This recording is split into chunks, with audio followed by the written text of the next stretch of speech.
On that note, may I request Sri Ajitesh Garu, founder ASBL, to please come up onto the dais to present a bouquet, shawl and memento to Honorable Chief Minister Garu.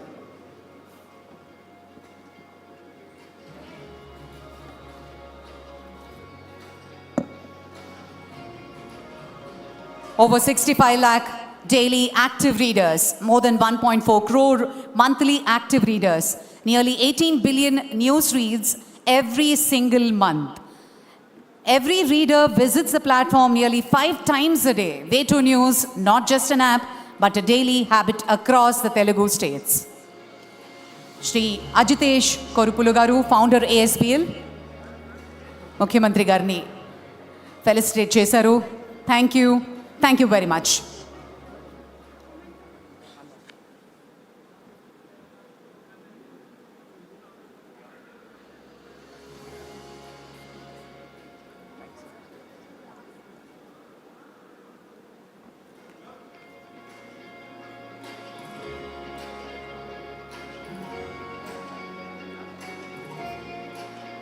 On that note, it gives us great pleasure to welcome senior journalist, political analyst YNR Garu to moderate this session, Telangana Congress Vision for the State, a decade from now. Ladies and gentlemen, please put your hands together for this wonderful session all the way from the Chief Minister. Thank you.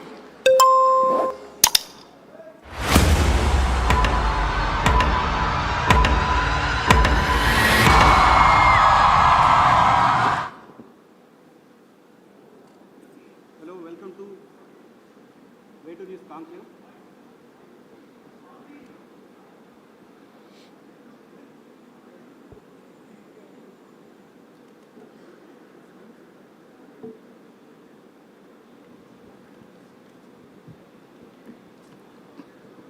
Hello.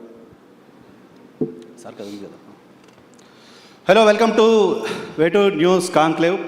First conclave Telangana నిర్వహిస్తున్నాం. Telangana conclave కి విచ్చేసిన ముఖ్యమంత్రి రేవంత్ రెడ్డి గారికి thank you sir, welcome. So Telangana ఈ రోజు నుంచి వచ్చే 10 ఏళ్ల పాటు ఎలా ఉండబోతోంది అనేది విజన్ మీతో మాట్లాడదామని పిలిచాం ప్రధానంగా. దానికంటే ముందు మీరు నాకు 2006 నుంచి తెలుసు, 2006లో మీరు ఒక విజన్ పెట్టుకొని 20 ఇయర్స్లో ముఖ్యమంత్రి చైర్లో 18 ఇయర్స్లో కూర్చున్నారు. సో మీ విజన్ కంప్లీట్ అయింది. ఇప్పుడు తెలంగాణ విజన్ ఏంటి, కమింగ్ 10 ఇయర్స్లో తెలంగాణను ఎలా చూడాలనుకుంటున్నారు ఒకటి. దానికంటే ముందు లైటర్ వేలో నేను ఒకటి అడగాలనుకున్నాను. 2006 నుంచి చూస్తున్నాను ఇప్పటి వరకు, సేమ్ ఎనర్జీతో ఎలా ఉండగలుగుతున్నారు? ఎక్కడ రేవంత్ రెడ్డి కాస్త డల్ అయిపోయి అలాంటి విజువల్ ఎక్కడ కనపడదు ఎందుకు? ఎలా అంత ఎనర్జీ మెయింటైన్ చేస్తున్నారు?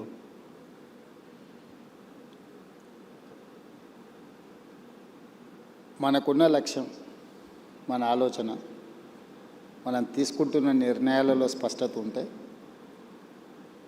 ఆ పాజిటివ్ ఎనర్జీ అనేది మనకు ఆటోమేటిక్గా వస్తుంది. రెండవది, చాలా సందర్భాలలో చాలామంది తమకు ఏం కావాలనో కోరుకోకుండా ఇతరుల దగ్గర ఏముండకూడదో దాన్ని దూరం చేయాలనే ప్రయత్నం చేస్తుంటారు. ఓకే, అది జరగకపోవడం వల్ల అసహనము, అసంతృప్తి అవి మనిషిని కుంగదీస్తాయి. దాంతో తొందరగా వాళ్ళ శక్తిని కోల్పోవడమే కాకుండా మానసికంగా బలహీనులవుతారు. ఒక్కసారి మానసికంగా మనం బలహీనమైన తర్వాత మనం దాచుకోవాలనుకున్నా దాగదు. దాంతో ఏమవుతారంటే చాలామంది అధికారంలో ఉన్నప్పుడు ఒకలాగా, అధికారంలో లేనప్పుడు ఇంకొకలాగా, లేకపోతే అనుకూలిస్తే ఒకలాగా, గెలిస్తే ఉప్పొంగిపోవడం, ఓడితే కుంగిపోవడం, ఇట్లాంటి రకరకాల సమస్యలతో కొట్టుమిట్టారు. So clarity of thought first, ప్రణాళిక దానికి తగ్గట్టుగా. ఓకే, సో ఆలోచన అలా క్లారిటీగా ఉండొచ్చు. కానీ మీ పైన జరిగిన అటాక్స్ నాకు గుర్తుంది. 2009లో మీరు మొదటిసారి ఎమ్మెల్యేగా పోటీ చేసినప్పుడు గన్తో ఫైర్ చేశారు మీ పైన. రోడ్డు పైన అలా పడిపోయిన రేవంత్ రెడ్డి విజువల్ చూసాం. ఆ తర్వాత కేసులు, కొట్లాట్లు, అరెస్టులు, జైళ్ళు ఇవన్నీ కూడా చూసాయి కదా. క్లారిటీ ఆఫ్ థాట్ ఓకే, ఇవన్నీ ఎక్కడ ఆపలేదా? ఇవన్నీ ఎక్కడ బౌన్స్ బ్యాక్ అయ్యేలా, మళ్ళీ వెనక్కి తగ్గేలా చేయలేదా? డెఫినెట్గా సమస్య వచ్చినప్పుడు, సమస్యను ఎదుర్కొంటున్నప్పుడు కొంత మానసికంగా ఒత్తిడి ఉంటుంది. కాకపోతే అది అధిగమించడానికి కావలసిన ఆలోచన చేసుకోవడమే, మన లక్ష్యాన్ని గుర్తు చేసుకోవడమే. లేదా ఎదురుగుండే వాళ్ళు కూడా కోరుకుంటున్నది అదే కదా. అంటే మనం తగ్గాలనో, మనం ఓడాలనో, లేకపోతే మనల్ని ఓడించాలను. ఏమిటో పనొద్దు. సో వాళ్ళ కోరుకున్న విధంగా మనం వ్యవహరిస్తే వాళ్ళ ఆలోచనలని మనము ముందుకు తీసుకెళ్ళినట్టు ఉంటుంది తప్ప మనమేం ఆలోచన చేస్తున్నాం, మనకేం కావాలనో దాని మీద ముందుకు వెళ్ళడానికి అవకాశమే ఉండదు కదా. కాబట్టి నేను జిల్లా పరిషత్ మెంబర్గా ఇండిపెండెంట్గా గెలిచిన, ఎమ్మెల్సీ ఇండిపెండెంట్గా గెలిచిన, 2 సార్లు ఎమ్మెల్యేగా గెలిచిన, ఒకసారి ఎంపీగా గెలిచిన, ఈరోజు 3వసారి ఎమ్మెల్యేగా గెలిచి ముఖ్యమంత్రి అయినా. నా ఆలోచనలో నాకు స్పష్టత ఉంది. నాకు స్పష్టత ఉన్న మీద ఆలోచన మీద ఇతరులకు భిన్నాభిప్రాయాలు ఉండొచ్చు. రాజకీయాలలో నేను ఎప్పుడూ 100% ప్రజలను ఒప్పించాలను, 100% మార్కులు సాధించాలను నేను ఎప్పుడూ లక్ష్యం చేయను. నా లెక్క పాలిటిక్స్లో 51% ఈజ్ 100%, 49% ఈజ్ 0. నువ్వు గెలవాలంటే 51% చాలు నీకు రాజకీయాలలో. ఈ గేమ్లో ఉన్న రూలే అది. 51%, 61 సీటు వస్తే నువ్వు ప్రభుత్వాన్ని ఏర్పాటు చేస్తావు. 59 సీట్లు వస్తే ఇంటి దగ్గర కూర్చుంటావు. సో 59కి 61కు తేడా 2. సో ఇక్కడ మనము 100% ప్రజల్ని మెప్పించాలను, లేదా 100% ప్రజలు మనం చెప్పినట్టే వినాలను మనం కోరుకుంటే మనకు తప్పకుండా డిస్సాటిస్ఫాక్షన్ అనేది మనల్ని చేస్తూనే ఉంటుంది. సో మనం 51% ప్రజలను ఒప్పించడానికి, 51% ప్రజలు మెచ్చే విధంగా పరిపాలన అందిస్తే sometimes that may be 60, that may be 70, 75, 60% first క్లాస్లో పాస్ అయినట్టు, 75% డిస్టింక్షన్ వచ్చినట్టు. ఎట్ ద మ్యాక్స్ నువ్వు పెట్టుకోవాల్సిన ఎఫర్ట్స్ కానీ లక్ష్యం కానీ 60% నుంచి 75% మధ్యలో నీ నిర్ణయాలను ప్రజలు ఆమోదిస్తే that is the biggest victory. మనం ఒప్పుకోని వాళ్ళను ఏదో విధంగా వాళ్ళను అణచివేయాలను, లేకపోతే వాళ్ళని ఏదో రకంగా అడ్డు తొలగించుకోవాలని మనం అనుకుంటే మనం చేయాల్సిన పనులను వదిలేసి అలాంటి వాళ్ళకే మన సమయం అంతా పోతుంది.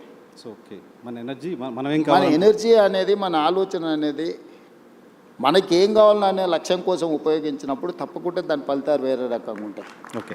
సో ఇప్పుడు మీ ఎనర్జీ అంతా తెలంగాణకి ఏం కావాలి, తెలంగాణ ఎలా అభివృద్ధి కావాలి అనే దానిపైన పెట్టారు, రైట్?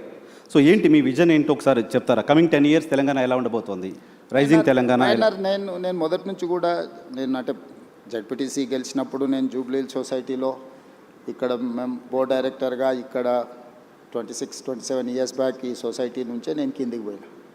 చాలామంది కింద నుంచి ఒక స్టేజ్కి వచ్చినాక జూబ్లీ హిల్స్కి వస్తారు. నేను జూబ్లీ హిల్స్ నుంచి గ్రామాలకు పోయినా.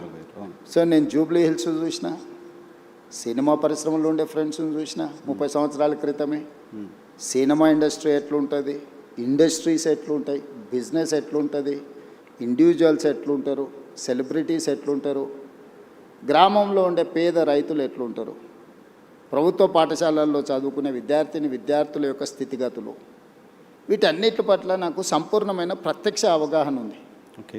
ప్రత్యక్షమైన అవగాహన ఉండడం వల్ల, ప్రత్యక్షంగా సత్సంబంధాలు ఉండడం వల్ల నా థాట్ ప్రాసెస్లో నాకు క్లారిటీ ఉంటుంది. నా క్లారిటీ అందరికీ ఒప్పుకోకపోవచ్చు, అందరూ ఒప్పుకోవాలని కూడా నేనేం భావించను. ఇందులో మన ప్రణాళిక రాష్ట్రంలో కానీ దేశంలో కానీ ప్రజలు ఉంటారు, పార్టీలు ఉంటాయి, ఇవి శాశ్వతం. ప్రభుత్వాలు మాత్రం మారుతూ ఉంటాయి. సో అధికారంలోకి వచ్చిన ఏ పార్టీ అయినా ప్రభుత్వాన్ని ఏర్పాటు చేసిన తర్వాత చాలా వరకు తాత్కాలికమైన సంక్షేమము, పరిమితమైన అభివృద్ధికే ప్రణాళికలు వేస్తుంటాయి. దానివల్ల ఏమైందంటే మనం ఏ అభివృద్ధి కూడా కాంప్రహెన్సివ్గా ఒక ప్రణాళికాబద్ధమైన అభివృద్ధి జరగడం లేదు. లాంగ్ టర్మ్ విజన్ లేదు. అంటే ఇప్పుడు వెల్ఫేర్ అనేది నువ్వు ఈరోజు రాత్రికి ఎంత అద్భుతమైన భోజనమైనా పెట్టు, అప్పుడప్పుడు మనకు టీవీలలో పేపర్లలో చూపిస్తుంటారు సంక్రాంతి పండుగకు భీమవరం అత్తగారింటికి వెళ్తే 230 రకాల వంటలు వడ్డించిండ్రు అని. సంక్రాంతి పండుగ రోజు సాయంత్రం పూట 230 రకాల వంటలు తిన్న ఇంటల్లుడైనా పొద్దున్నే బ్రేక్ఫాస్ట్ ఇడ్లీ పెడతావా లేదా అని అడుగుతాడు. సంక్షేమం కూడా నువ్వు ఏమైనా ఇవ్వు, మళ్ళీ తెల్లారి మళ్ళీ తప్పకుండా అడుగుతారు. సో మీరు సంక్షేమాన్ని బిలీవ్ చేయరా? నేను బిలీవ్ చేయను అంటలేను. సంక్షేమం అనేది నిరంతర ప్రక్రియ కాదు. అభివృద్ధి అనేది నువ్వు ప్రణాళికాబద్ధంగా చేస్తే, ఇన్ఫ్రాస్ట్రక్చర్ క్రియేట్ చేస్తే, ఒక వ్యవస్థల్ని నువ్వు క్రియేట్ చేస్తే ఆ వ్యవస్థలు నీకు తిరిగి ఇన్కమ్ జనరేట్ చేసి ఇస్తాయి. ఆ వ్యవస్థ అనే దానికి పరిమితంగా చేయడం వల్ల పరిమితమైన ఇన్కమ్ కానీ, పరిమితమైన ప్రణాళిక కానీ ఆ పరిమితమైన ప్రణాళికను నెక్స్ట్ వచ్చిన ప్రభుత్వం కొనసాగిస్తుందా లేదా అంటే మనం చెప్పలేం. రాజకీయాలలో ఉన్న రకరకాల Differences వల్ల ఆపేస్తున్నారు చాలా చోట్ల. మనం చూస్తున్నాం. పక్క రాష్ట్రంలో కూడా కొన్ని ఉదాహరణలు చూసినాం. మన దగ్గర కూడా కొన్ని ప్రణాళికలు కాంగ్రెస్ అధికారంలో ఉన్నప్పుడు ఐటీఐఆర్ కారిడార్ ఇచ్చిండ్రు. తర్వాత వచ్చిన ప్రభుత్వం దాన్ని రద్దు చేసింది. ఐటీఐఆర్ కారిడార్లో ప్రత్యక్షంగా కొన్ని లక్షల ఉద్యోగాలు, పరోక్షంగా 1 కోటి మంది పైగా జీవనాధారం దొరికే ఒక ప్రణాళిక. ఆ ప్రణాళికను వచ్చిన ప్రభుత్వం కొనసాగించలేదు. ఇట్లాంటివి చాలా ఉదాహరణలు ఉన్నాయి. అందుకోసం ప్రభుత్వాలు శాఖ వారీగా చేస్తారు. అంటే ఈ శాఖ ప్రణాళిక ఇట్లా ఉండాలని చూస్తారు, లేకపోతే జెండర్ బేస్డ్, అంటే పురుషులకైతే ఇట్లా ఉండాలి, మహిళలకైతే ఇట్లా ఉండాలి, యువకులకు విద్యార్థులకు అయితే ఇట్లా ఉండాలి, రైతులు అట్లా. అంటే ఒక వర్టికల్ని మాత్రమే మనం డిజైన్ చేస్తున్నాం ఇప్పటి వరకు.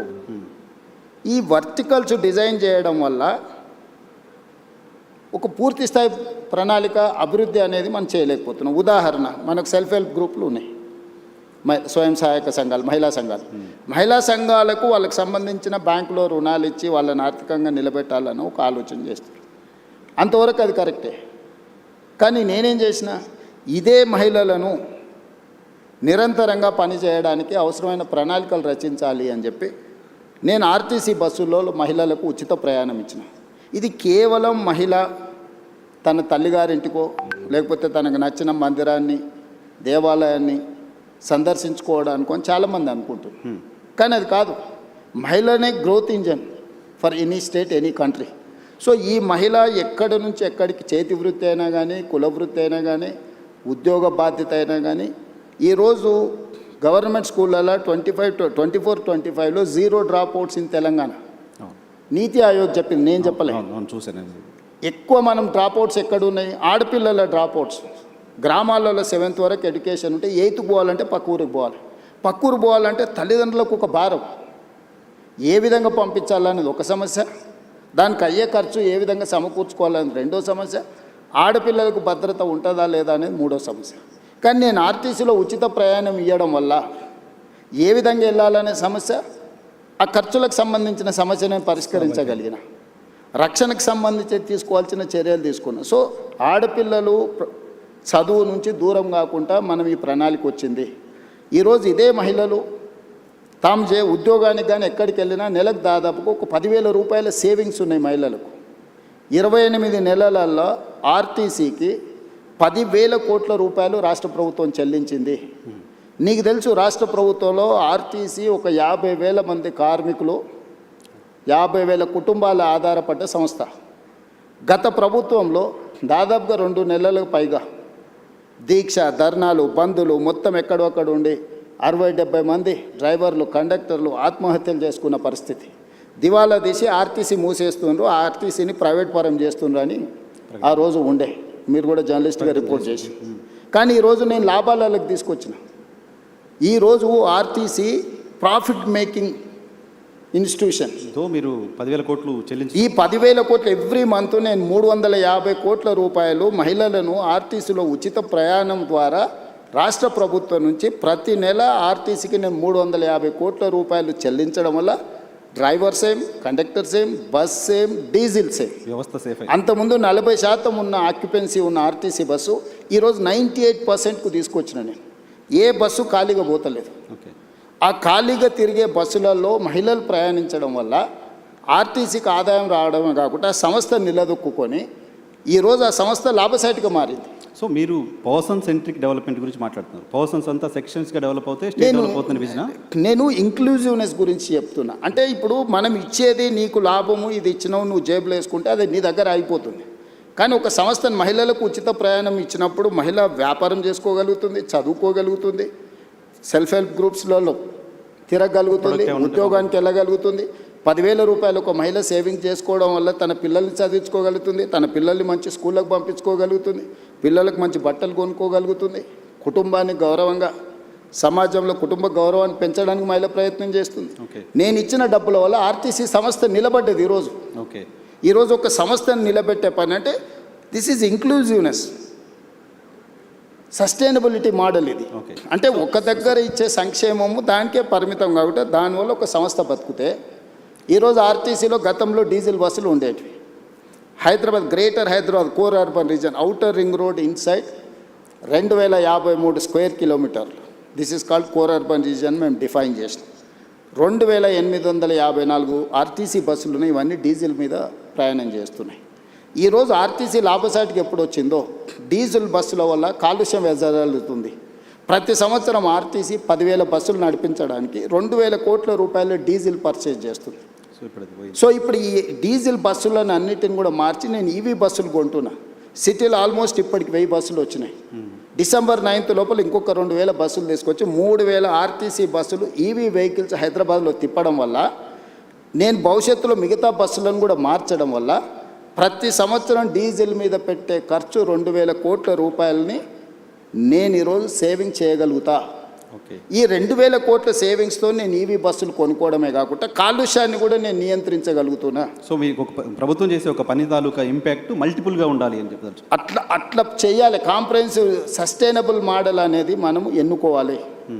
ఒక పని, ఒక ప్రయత్నం ఒక దగ్గర సంక్షేమం లాగా కనిపించినా, ఇక్కడ స్పెండింగ్, ఇక్కడ ఖర్చు పెడుతున్నట్టు కనిపించినా, అది ఇతర ఆదాయాలను సృష్టించడానికి ప్రణాళికలు ఉండాలి.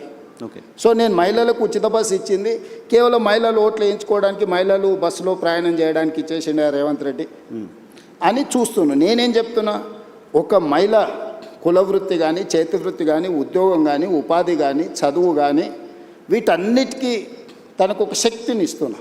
సో అది ఓకే, మహిళలకు సంబంధించి సరే, దానికి సంబంధించిన ఇంపాక్ట్ మీరు అంతా చెప్పారు, ఓకే. బట్ 1 ట్రిలియన్ ఎకాడమీ నేను చేస్తాను 34 వరకు అని చెప్పి మీరు ఒక మాట్లాడుతున్నారు కంటిన్యూస్గా. మొత్తం దేశ జీడీపీలో 10% మేము కాంట్రిబ్యూట్ చేయాలనుకుంటున్నామని చెప్తున్నారు.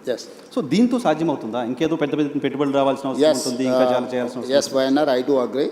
నేను ఇంతకు నీకు ప్రారంభంలోనే చెప్పిన, ఒక శాఖకు సంబంధించో ఒక చిన్న ఏరియాకి సంబంధించో మనం డిజైన్ చేస్తున్నాం. కార్పొరేట్ కంపెనీస్ కూడా వాళ్ళు కూడా వాళ్ళ ఫైనాన్షియల్ ఎట్లా ఉండాలి, ఫ్యూచర్ ఎక్స్పాన్షన్ ఎట్లా ఉండాలి, దాని రిసోర్సెస్ ఎట్లా ఉండాలా, దాన్ని మినిమం ఎక్స్పెండిచర్ మ్యాక్సిమం ప్రాఫిట్ ఎట్లా ఉండాలి, ఎట్లయితే ప్రణాళిక చేస్తారో రాష్ట్రాలకు కూడా ప్రణాళిక ఉండాలి. నేను ఓపెనింగ్ రిమార్క్స్లో చెప్పిన, ప్రజలు ఉంటారు, పార్టీలు ఉంటాయి, ప్రభుత్వాలు మారుతూ ఉంటాయి.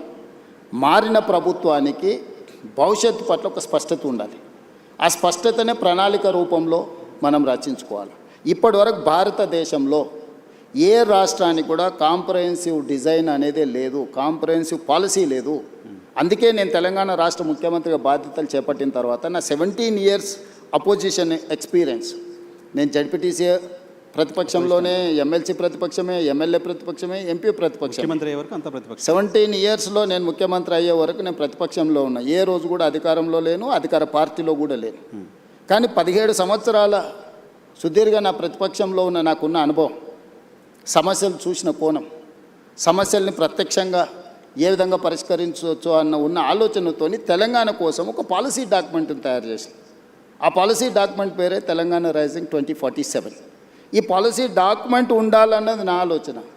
పాలసీలో చాప్టర్స్ అనేటివి నేను రాసినవి కాదు. ఓ సత్యనాథెల్ల ఇందులో ఉన్నాడు, సంతను నారాయణ ఉన్నాడు, లేకపోతే world bank chairman Ajay Banga ఉన్నాడు, లేకపోతే రఘురామరాజన్ ఎక్స్ ఆర్బీఐ గవర్నర్ ఉన్నాడు, NITI Aayog government of India vice chairman Suman Bery ఉన్నాడు, ఐఎస్బీ ఇన్స్టిట్యూట్ ఇక్కడ ఏదైతే ఉన్నదో one of the best institute in the world, ISB మా policy document partner, NALSAR university మా పాలసీ డాక్యుమెంట్ పార్ట్నర్, ఓకే.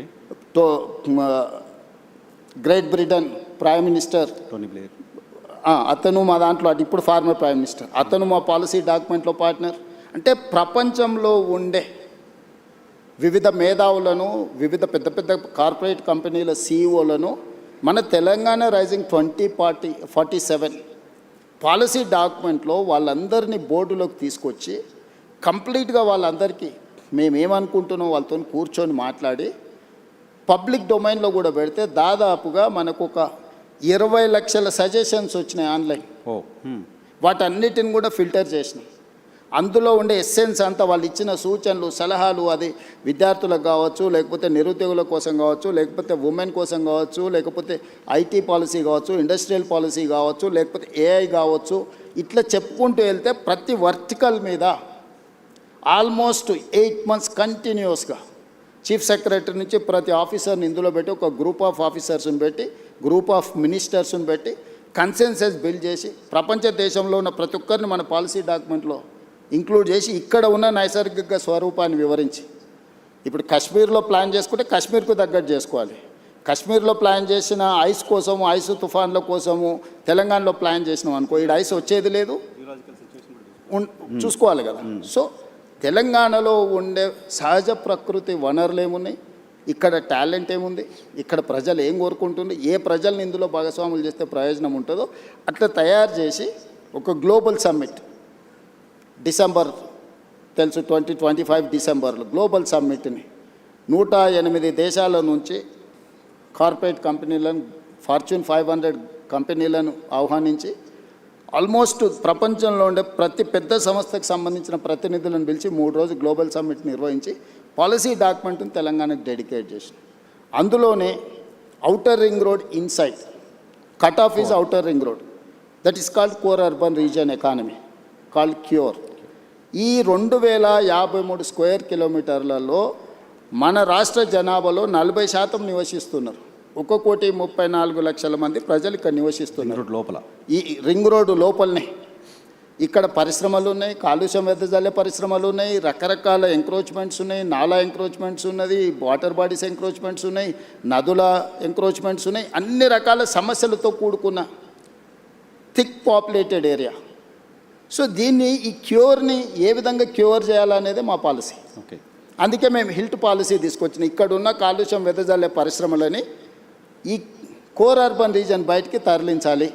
సరే, ఈ హిల్ట్ పైన సరే అక్కడికే వస్తున్నా. సో మేము నదులను ఆక్రమించుకున్నారు, చెరువులను ఆక్రమించుకున్నారు, కుంటలను ఆక్రమించుకున్నారు, నాలాలను ఆక్రమించుకున్నారు, పబ్లిక్ పార్క్స్ని ఆక్రమించుకున్నారు, గవర్నమెంట్ ల్యాండ్స్ని ఆక్రమించుకున్నారు. సో ఇన్ని ఆక్రమణలు జరిగిన తర్వాత ఈ నగరాన్ని ఎవరైనా ప్రక్షాళన చేయగలరా? నదుల ఆక్రమణలు తొలగిస్తే ఆక్రందనలు అంటారు, చెరువులను తొలగిస్తే, కుంటలను తొలగిస్తే, నాలాలను తొలగిస్తే, వీటి వల్ల ప్రకృతి వైపరీత్యం. ఎక్కడైతే నీళ్లు ఉండాలనో ఆ నీళ్ళు స్థావరాన్ని నువ్వు ఆక్రమించుకుంటే నీళ్ళు నీ మీదకి వస్తాయి. జపాన్లో ఒక సేయింగ్ ఉంది, నగరాలను నువ్వు కలుషితం చేసినా మర్చిపోతాయేమో కానీ నీటి వనరులను నువ్వు కలుషితం చేస్తే ఎప్పుడూ మర్చిపోదు. ఈరోజు నువ్వు ఎక్కడైతే ఎంక్రోచ్మెంట్ చేస్తున్నావు, వాటర్ బాడీస్ని కానీ, లేక్స్ని కానీ, వాటర్ ఫ్లోస్ని కానీ నువ్వు డిస్టర్బ్ చేస్తావు, ప్రకృతి వైపరీత్యం జరిగినప్పుడు ఎక్కడైనా నువ్వు తీసుకో, విధ్వంసం, విలయ తాండవం జరుగుద్ది. సో నువ్వు నగరంలో రోడ్లు ఆక్రమించుకున్నా, లేకపోతే ఇంకేదైనా ఆక్రమించుకున్నా, గవర్నమెంట్ ల్యాండ్స్ ఆక్రమించుకున్నా ప్రకృతి నిన్ను క్షమిస్తుందేమో కానీ చెరువులు, కుంటలు, నాలలు, నదులను ఆక్రమించుకుంటే ప్రకృతి నిన్ను క్షమించదు. ప్రకృతి ప్రకోపించిన రోజు ఏది మిగలదు. సో మీ విజన్ డాక్యుమెంట్లో భాగమే హైడ్రా కావచ్చు, హిల్ట్ పాలసీ కావచ్చు. ఎస్, నేను తీసుకొచ్చిన ఏ పాలసీ కూడా ఈ నగరాన్ని ఒక ఆపరేషన్ చేస్తున్నప్పుడు పేషెంట్కి మత్తు ఇచ్చి ఆపరేషన్ చేస్తారు కదా, బట్ మీరు జనాలు మెంటల్గా ప్రిపేర్ చేయకుండా, మీ విజన్ ఏంటో ప్రాపర్గా చెప్పకుండా అలా చేయడానికి అలా చేశారు. చాలామంది ఆక్రదనలు, ఇంట్లో బట్టలు తీసుకోవడానికి కూడా అవకాశం లేకుండా కూర్చొని ఇటువంటి ఒక విమర్శలు ప్రభుత్వం ఫేస్ చేయడానికి ఉంది. డెఫినెట్గా ఉంది. ఇంప్లిమెంట్ చేసేటప్పుడు వార్ జరిగినప్పుడు అందరు సైనికులే చచ్చిపోరు, యుద్ధం జరిగినప్పుడు కొంతమంది అమాయకులు కూడా చచ్చిపోతారు. అట్లని ఎవరు యుద్ధం ఆపరు. బాంబు వేయకుంటే ఇటు సివిలియన్ ఉన్నాడా, ఇటు సైన్యం ఉందా, ఇది చూస్తారా? యుద్ధం జరిగినప్పుడు యుద్ధం అనేది యుద్ధ నీతే అట్లాంటిది. నెలల కొద్ది, సంవత్సరాల కొద్ది మేము స్పష్టంగా చెప్తున్నాం, ఇక్కడ ఆక్రమించుకున్నారు, నోటీసులు ఇస్తున్నాం, సంస్కరణ యుద్ధం అవుతుందా? ఇప్పుడు జరుగుతూ ఉంది కదా సంస్కరణలు అనేది. ఇప్పుడు యుద్ధం లాంటిదే. ఈరోజు నేను ఆక్రమించుకున్న చెరువులు ఎవరు? ఆక్రమణదారులే కదా. నేను వెళ్ళి ఒక కాలనీ జూబ్లీ హిల్స్ను డిమాలిష్ చేసి నేనేం చెరువు కడతా అంటలేనే. దుర్గం చెరువును ఆక్రమించుకుంటే అవి తొలగిస్తున్నా. మీరు ఎన్కన్వెన్షన్ చేసినప్పుడు ప్రభుత్వం చాలా మంది చప్పట్లు. నేను అదే చెప్తున్నా, 3 ఎకరాలు ఇప్పుడు మనం ఇక్కడ చర్చిస్తే బాగుండదు, ఎందుకంటే అతను వాలంటీర్గా ముందుకు వచ్చి సరెండర్ చేసిన తర్వాత అది వేరే విషయం. ఒక సెలబ్రిటీ ప్రజలకు అందరికి ఆదర్శంగా ఉండే వ్యక్తులు తుమ్మిడికుంటను మొత్తం ఆక్రమించుకొని ఫంక్షన్ హాల్ కట్టుకుంటుంటే రెగ్యులర్గా మనం అందులో ఫంక్షన్ చేసుకుంటున్నాం. ఆ నీళ్ళు ఎక్కడికి వెళ్తున్నాయి? కాలనీల మీదకి వస్తున్నాయి. కానీ విజన్ డాక్యుమెంట్ని అమలు చేస్తున్న క్రమంలో పొలిటికల్గా కూడా మీరు పొలిటికల్ పార్టీ రిప్రజెంటేటివ్ రేపు మళ్ళీ 51% మీకు అన్నట్టు కావాలి, చూసుకోవాల్సిన అవసరం ఉందా? ఎస్, నేను ఒప్పుకుంటా. కానీ ఏది నా కోసం చేస్తలేను, నా ఇంటి కోసం చేస్తలేను. నేను ఈ సమాజం కోసం, భవిష్యత్ తరాల కోసం చేస్తున్నాను. కొంత తిట్లైనా నేను భరిస్తా. నా స్వార్థం కోసం నేను పార్కుని, కేబీఆర్ పార్కు కబ్జా పెట్టుకుంటే తిడితే అది తప్పు. లేకపోతే రోడ్డును ఆక్రమించి నేను ఏదన్నా సొంతానికి చేసుకుంటే అది తప్పు. లేకపోతే పలానా గవర్నమెంట్ ల్యాండ్ ఆక్రమించి నా మిత్రుడికి ఎదురుగానే బదిలీ చేస్తే నా తప్పు. నేను చేస్తున్న నదుల ఆక్రమణ తొలగిస్తున్నా, తిట్టుకుంటాడు. నేను ఎవరి కోసం చేస్తున్నా? నా ఇంటికి తీసుకెళ్ళడానికి చేస్తలేని ఈ ప్రజల కోసం చేస్తున్నా. నది ఇప్పుడు మూసీ నది ఉంది, గోదావరి నది ఉంది, కృష్ణా నది ఉంది. దుర్మార్గంగా దాన్ని చెరబట్టి మేము విధ్వంసం చేస్తాము అని అంటే, ఆ విధ్వంసం చేసేటోని నేను అడ్డు తొలగిస్తే నన్ను తిడతారు. తిట్టని డెఫినెట్గా తిడతారు బెనిఫిషియర్సు, వాళ్ళ వెనకాల ఉన్నోళ్ళు తిడతారు. ఇప్పుడు చెరువులు, ఎన్ని చెరువులు నేను చేసినా, ఇప్పుడు బతుకమ్మ కుంట మీరు పోయి చూడండి. ఈరోజు బతుకమ్మ కుంట ఆక్రమించుకున్న ఏ పార్టీ నాయకుడు? ఆ నాయకులకు హెలికాప్టర్లో ఆ కుంటను ఆక్రమించుకోవడానికి సహకరించినందుకు గులాబీ పూలు వెదజల్లిండి హెలికాప్టర్లో. ఎక్కడి నుంచి వచ్చింది ఆ సొమ్ము? బతుకమ్మ కుంట ఆక్రమించుకొని 10 ఎకరాలు అమ్ముకుంటే ఆ సొమ్ము వచ్చింది. ఆయన వాళ్ళకు గొప్ప నాయకుడు. నేను అది తొలగించేసి కొట్టేసి బతుకమ్మ కుంటను నేను రిస్టోర్ చేసిన. దాని పేరే బతుకమ్మ కుంట. అది డెఫినెట్గా అచీవ్మెంట్గానే చూడాలి. బతుకమ్మ కుంట కావచ్చు, లేకపోతే నల్లజరు కుకట్పల్లిలో కావచ్చు, బుమ్రక్దౌలా కావచ్చు. బుమ్రక్దౌలా ఇప్పుడు ఒకప్పుడు నిజాం ఉన్నప్పుడు తాగడానికి నీళ్ళ నుంచి మొత్తం అక్కడి నుంచే తీసుకెళ్ళి కంప్లీట్గా ఆక్రమించుకున్నారు. నేను పొలిటికల్ ఎవరిని స్పేర్ చేయలే. అక్కడ ఎంఐఎం లీడర్స్ అబ్జెక్షన్ చేసారు, ఇక్కడికి వస్తే బీఆర్ఎస్ లీడర్లు అబ్జెక్షన్ చేసారు, ఇంకొక దగ్గరకు వస్తే కుక్కట్పల్లిలో ఇంకొకరు అబ్జెక్షన్ చేసారు, అందరు తిట్టారు. మీరు బీఆర్ఎస్కో ఎంఐఎంకో ఎవరికో ఆన్సర్ చేయాల్సిన అవసరం లేదు, కానీ పేదవాళ్ళు ఎవరైతే ఇబ్బంది పడుతున్నారో కొన్ని విజువల్స్ చూస్తే బాధ అనిపిస్తుంది. ఎస్, డెఫినెట్గా వాళ్ళకి హోప్ ఎవరు మీరే, ఇంకా ఎవరు కాదు కదా. వాళ్ళకి హోప్ నేనే వాళ్ళకి ఏమన్నా న్యాయం చేస్తా అని నమ్మకంతోనే నన్ను ముఖ్యమంత్రి చేశాను. అందుకే వాళ్ళకి డబుల్ బెడ్ ఇండ్లు ఆఫర్ ఇచ్చిన, మంచి వాళ్ళ పిల్లలకు స్కూల్ ఆఫర్ ఇచ్చిన, వాళ్ళకి కావాల్సిన సహాయం అందిస్తా అని చెప్పిన. నేను నిస్సహాయాన్ని ఎక్కడ? నువ్వు ఆక్రమించుకున్న చెరువులు మాత్రమే నేను ఉంటా అంటే నేను నిస్సహాయాన్ని. ఓకే, నేను స్పష్టంగా చెప్తున్నా, మూసీ నదిని ఆక్రమించుకున్న వాళ్ళకి నేను క్లియర్గా చెప్తున్నారు, మీకు ఇల్లు కట్టిస్తా, స్కూల్ కట్టిస్తా, హాస్పిటల్ కట్టిస్తా, మీకు ఆర్థిక సహాయాన్ని అందిస్తా, మీరు వ్యాపారం చేసుకోండి, మీ పిల్లల్ని చదివించుకోండి, వాళ్ళ భవిష్యత్తు తీర్చిదిద్దుకోండి, ప్రభుత్వం ఉదారంగా ముందుకు వచ్చి మిమ్మల్ని ఆదుకుంటుందని చెప్తే లేదు, మేము మూసీలనే ఉంటాము అని వాళ్ళని కొంతమంది పరోక్షంగా ప్రోత్సహిస్తారు. ఓకే, నేను అది కూడా చెప్పిన. అదే ఏరియాలో మీకు ఉద్యోగ ఉపాధి అవకాశాలు ఉంటే ప్రభుత్వ భూమి తీసి మీకు ఇండ్లు కట్టిస్తానే స్వామి. ఆ ఏరియాలో మీరు అక్కడి నుంచి ఎక్కడికో కూడా తరలించండి మిమ్మల్ని. ఏ ఏరియాలో అయితే మూసీ నదిలో ఎవరు మూసీలో బతకాలని కోరుకోరు. ఈరోజు వైఎన్ఆర్ నిన్న ఒక క్వశ్చన్ అడుగుతా. గంగా పేరు మీద, యమునా పేరు మీద, సరస్వతి పేరు మీద, ఇట్లాంటి గోదావరి పేరు మీద, కావేరి పేరు మీద, కృష్ణా పేరు మీద, అన్ని నదుల పేర్ల మీద ఆడపిల్లలు పెట్టుకున్నారా తల్లిదండ్రులు? ఏ తల్లిదండ్రులైనా మూసీ పేరు పెట్టుకున్నారా? మూసీ కూడా నదే కదా. మూసీ నది బిడ్డ పేరు ఎవరైనా పెట్టుకున్నారా? ఎందుకు? మూసీ అంటేనే మురికి పర్యాయ పదంగా మార్చిండ్రు. దీనికి కారణం ఎవరు? గత పాలకులు కాదా? మూసీ కూడా గొప్పగా ఉండాలని నేను స్వప్నం, నా కళ. నేను గొప్ప నదిని నేను ఈ నగరానికి ఇవ్వాలనుకుంటున్నా. నేరం ఎట్లయిద్ది? ఓకే, గతంలో ఎవరు చేసినా నేరమే. ఇప్పుడు నేరాన్ని సరిదిద్దాలనుకుంటున్నా. నేనేమంటున్నా అంటే, నేరం జరిగింది కదా అని చూసి చూడనట్టు నేను వదిలేదలుచుకోలేదు నర్సింగ్. నేను ఒక గ్రామీణ ప్రాంతం నుంచి వచ్చిన, వ్యవసాయ కుటుంబం నుంచి వచ్చిన, నాకు మంచి తెలుసు, చెడు తెలుసు, విచక్షణ ఉంది నాకు. పేదల సమస్యలను చూడడానికి అమెరికాలో చదువుకొచ్చుకున్నామని గొప్పగా చెప్పుకునేటోళ్లకు బెంచ్ కారులో పోయి చూడడానికి ఎక్స్కర్షన్ లాంటిది పేదరికం. ఎక్కడైతే పేదరికం ఉంటుందో ఆ పేదరికంలోనే, ఆ ప్రాంతంలోనే పుట్టి ఆ పేదరికాన్ని చూసుకుంటే నేను ఇక్కడికి వచ్చిన. నాకు పేదరికం గురించి, పేదల గురించి ఎవ్వరు చెప్పాల్సిన పని లేదు. నేను పుట్టి పెరిగిందే, నేను పేదవాడిని అని కూడా చెప్పట్లేదు. చూసారు కదా గ్రామీణ ప్రాంతాల్లో పేదరికం ఎలా ఉంది. మేము భూములు ఉన్నాము, అన్నీ మేము ఆర్థికంగా ఉన్నాం, కానీ మా చుట్టూతున్నది పేదలే కదా.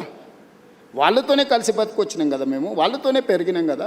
ఓకే, ఎంప్లాయ్మెంట్ కూడా గడిచిన ఎన్నికల్లో మిమ్మల్ని మీరు రాష్ట్రం అంతా, తెలుగుదేశంలో ఉన్న, కాంగ్రెస్ పార్టీలో ఉన్న రాష్ట్రం అంతా చాలా పర్యటనలు చేశారు, చాలా మందికి చేయగలిపి ఉంటారు. మీరు ఎవరో తెలియని వాళ్ళు, మేము చూడని వాళ్ళు కూడా రేవంత్ అన్న వస్తే ఉద్యోగాలు వస్తాయనే ఆశతో చాలామంది నిరుద్యోగులు ఓట్లేశారు. సో ఇప్పుడు ఒక స్కిల్ యూనివర్సిటీ అనేది తీసుకొచ్చారు. స్కిల్ యూనివర్సిటీ ఏ రకంగా గేమ్ చేంజర్ అవుతుంది ఎంప్లాయ్మెంట్లో తెలంగాణకి? సో నేను ఇప్పుడు నీ క్యూర్ మాత్రమే చెప్పిన. Outer ring road inside 160 kilometer radius ఉన్నది, మధ్యలో ఉన్నది క్యూర్. ఇది 2053 కిలోమీటర్స్, 1,34 lakh పాపులేషన్. ఇప్పుడు రీజనల్ రింగ్ రోడ్ ఏర్పాటు చేసుకోబోతున్నాం మనం, 360 kilometers. Outer ring road outside, regional ring road inside, PURE peri urban region economy. ఇక్కడ పరిశ్రమలు, ఇన్ఫ్రాస్ట్రక్చర్ క్రియేట్ చేయాలని పెట్టుకున్నాం. మేము నగరాల్లో నిర్మించదలుచుకున్నాం, పరిశ్రమల కోసం ఇప్పుడు ఇక్కడ నుంచి తరలించే పరిశ్రమలకు అక్కడ ఇవ్వదలుచుకున్నాం. మన దగ్గర చదువుకున్న నిరుద్యోగులకు సాంకేతిక నైపుణ్యాన్ని నేర్పి ఉద్యోగ ఉపాధి అవకాశాలు ఇవ్వదలుచుకున్నాం. ఇలా జీసీసీ సెంటర్స్ వచ్చినా, డేటా సెంటర్స్ వచ్చినా, ఐటీ సంస్థలు వచ్చినా, ఇతర పరిశ్రమలు వచ్చినా, వీటన్నిటినీ పెరీ అర్బన్ రీజియన్ ఎకానమీలో మనము ఇక్కడ ఫెసిలిటేట్ చేయదలుచుకున్నాం.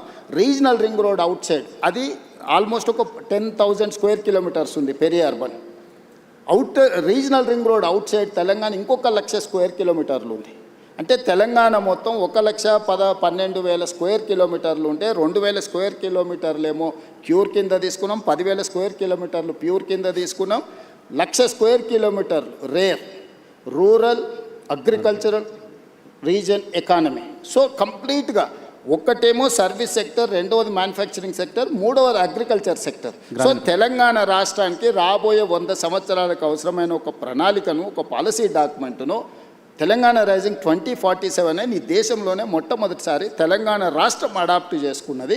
మేము ఆ పాలసీని ఎగ్జిక్యూట్ చేయడానికి ప్రయత్నం చేస్తున్నాం, రోడ్ మ్యాప్ వేస్తున్నాను నేను.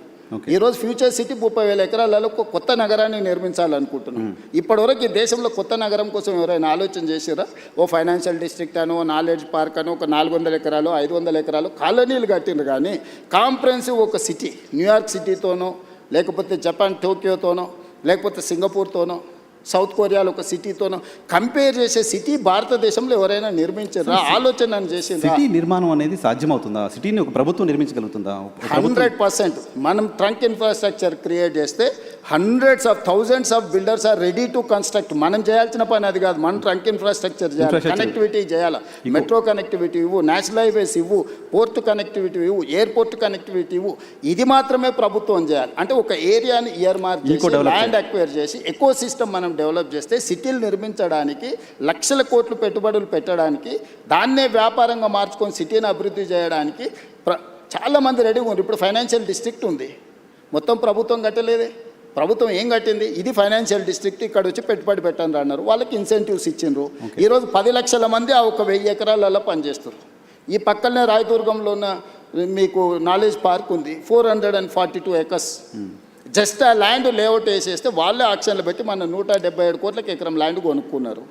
వాళ్ళే ఇన్వెస్ట్మెంట్ పెడతారు, వాళ్ళే ఇన్ఫ్రాస్ట్రక్చర్ క్రియేట్ చేస్తారు, వాళ్ళే ఎంప్లాయ్మెంట్ క్రియేట్ చేస్తారు. సో ఇప్పుడు మీరు ఫ్యూచర్ సిటీలో కూడా చేస్తుంది అదే అట్మాస్ఫియర్. ఫ్యూచర్ సిటీ కాదు, నేను అవుటర్ రింగ్ రోడ్ నుంచి రీజనల్ రింగ్ రోడ్ వరకు రేడియల్ రోడ్స్ కూడా డెవలప్ చేస్తున్నా. నేను ఇవాళ మన తెలంగాణ రాష్ట్రానికి సముద్రం లేదు. నేను పక్కనున్న రాష్ట్ర చంద్రబాబు నాయుడు గారిని, నరేంద్ర మోడీ గారిని అడిగి ఫ్యూచర్ సిటీ నుంచి ఈరోజు మచిలీపట్నం పోర్ట్కి 12 line express highway including railway line నేను డిజైన్ చేసిన. Government of India has agreed. మనము జపాన్ వీటిని దేన్ని ఎందుకు అభివృద్ధి చెందిన దేశం అంటున్నాం? అక్కడ బుల్లెట్ ట్రైన్లు ఉన్నాయి కాబట్టి అభివృద్ధి చెందిన దేశం అంటున్నారు. అక్కడ పేదరికం లేదా? చైనాలో పేదరికం లేదా? ఎందుకు 2 అవర్స్లో ఎక్కడికైనా చేర్చుకునేది. ఈరోజు కేంద్ర ప్రభుత్వం 7 బుల్లెట్ ట్రైన్లు ఇస్తే 7లో 3 నేను తెలంగాణ రాష్ట్రానికి తీసుకొచ్చిన. ఈరోజు శంషాబాద్ను ఒక హబ్గా చేసి, Shamshabad Bengaluru, Shamshabad Chennai via Amaravati, Shamshabad Mumbai via Pune. So ఈరోజు ఇన్ని కనెక్టివిటీస్ని డెవలప్ చేయడానికి రైల్ కనెక్టివిటీ తీసుకొచ్చిన, రోడ్ కనెక్టివిటీ తీసుకొస్తున్నా. ఈరోజు నేను పోర్ట్ కనెక్టివిటీ తీసుకొస్తున్నా. ఇవన్నీ ఇన్నేళ్ళు ఎందుకు చేయలేదు? 10 ఏళ్ళు తెలంగాణ వచ్చినాక ఒక్కరోజు కూడా ఆలోచన చేయలేదే వీళ్ళు. ఇప్పుడు చేస్తుంటే అడ్డం పెడతారు. ఫ్యూచర్ సిటీ కట్టనే లేవు, ఫ్యూచర్ లేని వ్యక్తి ఫ్యూచర్ సిటీ కడతాడంట. నా ఫ్యూచరు 17 సంవత్సరాలు నా గ్రోత్ చూస్తే వాళ్ళకే కాదు, వాళ్ళ తాతలకు కూడా అర్థమైంది మీ ఫ్యూచర్ ఏంటని, నా ఫ్యూచర్ ఏందనేదాన్ని.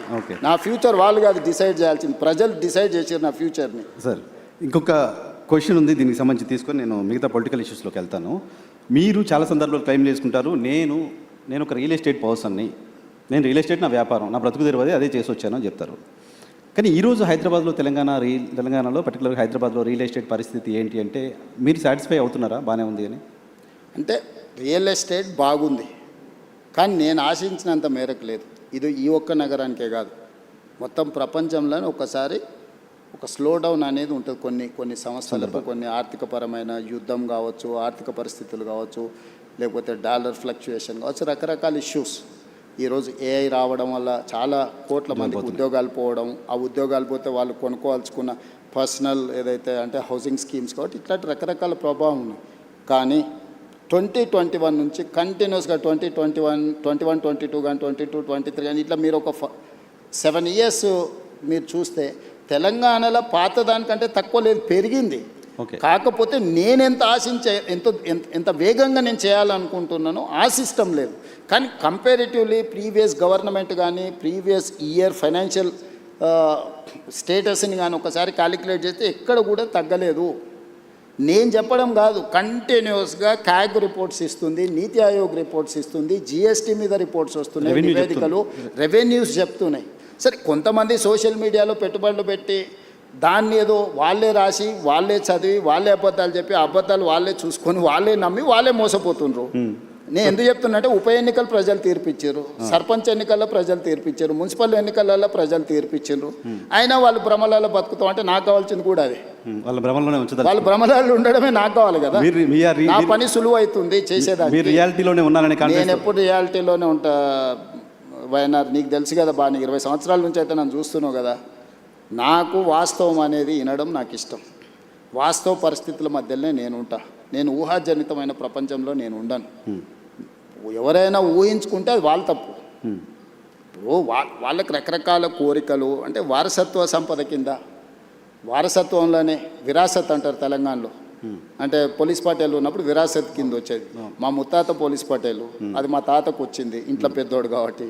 ఆ తాత నుంచి మా నాయనకు వచ్చింది, మా నాయన నుంచి ఎన్టీఆర్ వచ్చి తొలగించాడు. మా నాయనకు ఉన్నప్పుడు కూడా మా అన్నదమ్ములలో పెద్దోడికి వస్తుందని మేము అనుకున్నాం. విరాసత్తులు వస్తాయి, ఆస్తులు కూడా వస్తాయి. సో విరాసత్తులో నాకు ముఖ్యమంత్రి వస్తాయని కొంతమంది పాపం కలలుగా అన్నారు. వాళ్ళ కళలు చెదిరిపోయే రకాల దుఃఖంలో ఉన్నారు. ఇలా నేను అన్ని వదిలేసి ఈగల్ ఫోర్స్ అని ఒక సంస్థను తీసుకుని అడగబోతున్నది డ్రగ్స్ని కంట్రోల్ చేయడానికి. చిన్న చిన్న స్కూళ్ళ ముందర కూడా గంజాయి చాక్లెట్లు. బిఫోర్ దట్ కంగ్రాచులేట్ చేస్తున్నాను సార్.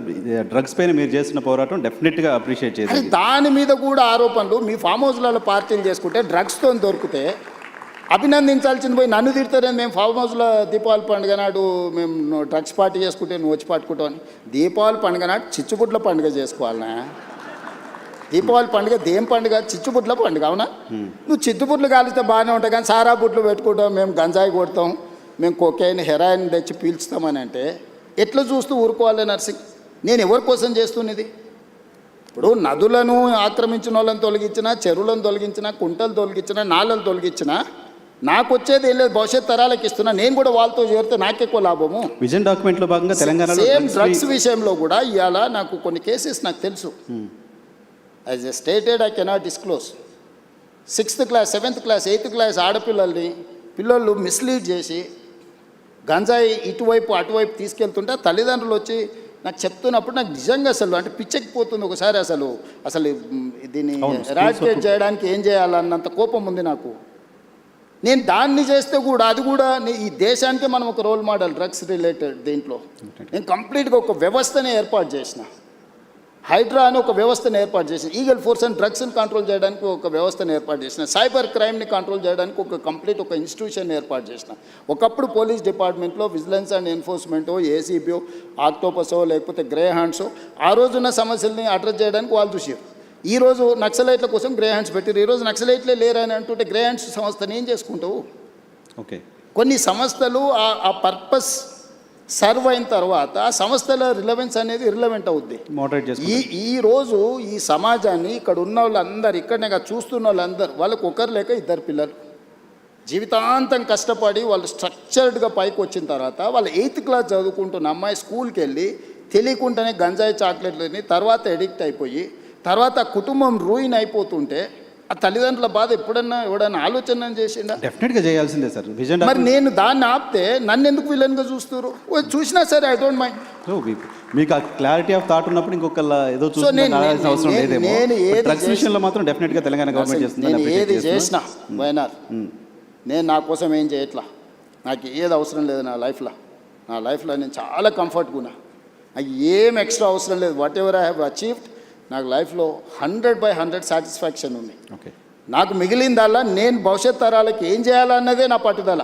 ఓకే, 100 ఏళ్ళైనా అరే పలానోడు ఉన్నప్పుడు ఏదన్నా కానీ చేసిండే, 100 సంవత్సరాలైనా డ్రగ్స్ రిలేటెడ్ ఇష్యూ వచ్చిందనుకో, చెరువులు కుంటలు లేకపోతే నదుల ఆక్రమణ జరిగినప్పుడు పలానోడు ఉండేనే. సర్ ఆర్థర్ కాటన్ గురించి ఎందుకు మాట్లాడుకుంటారు?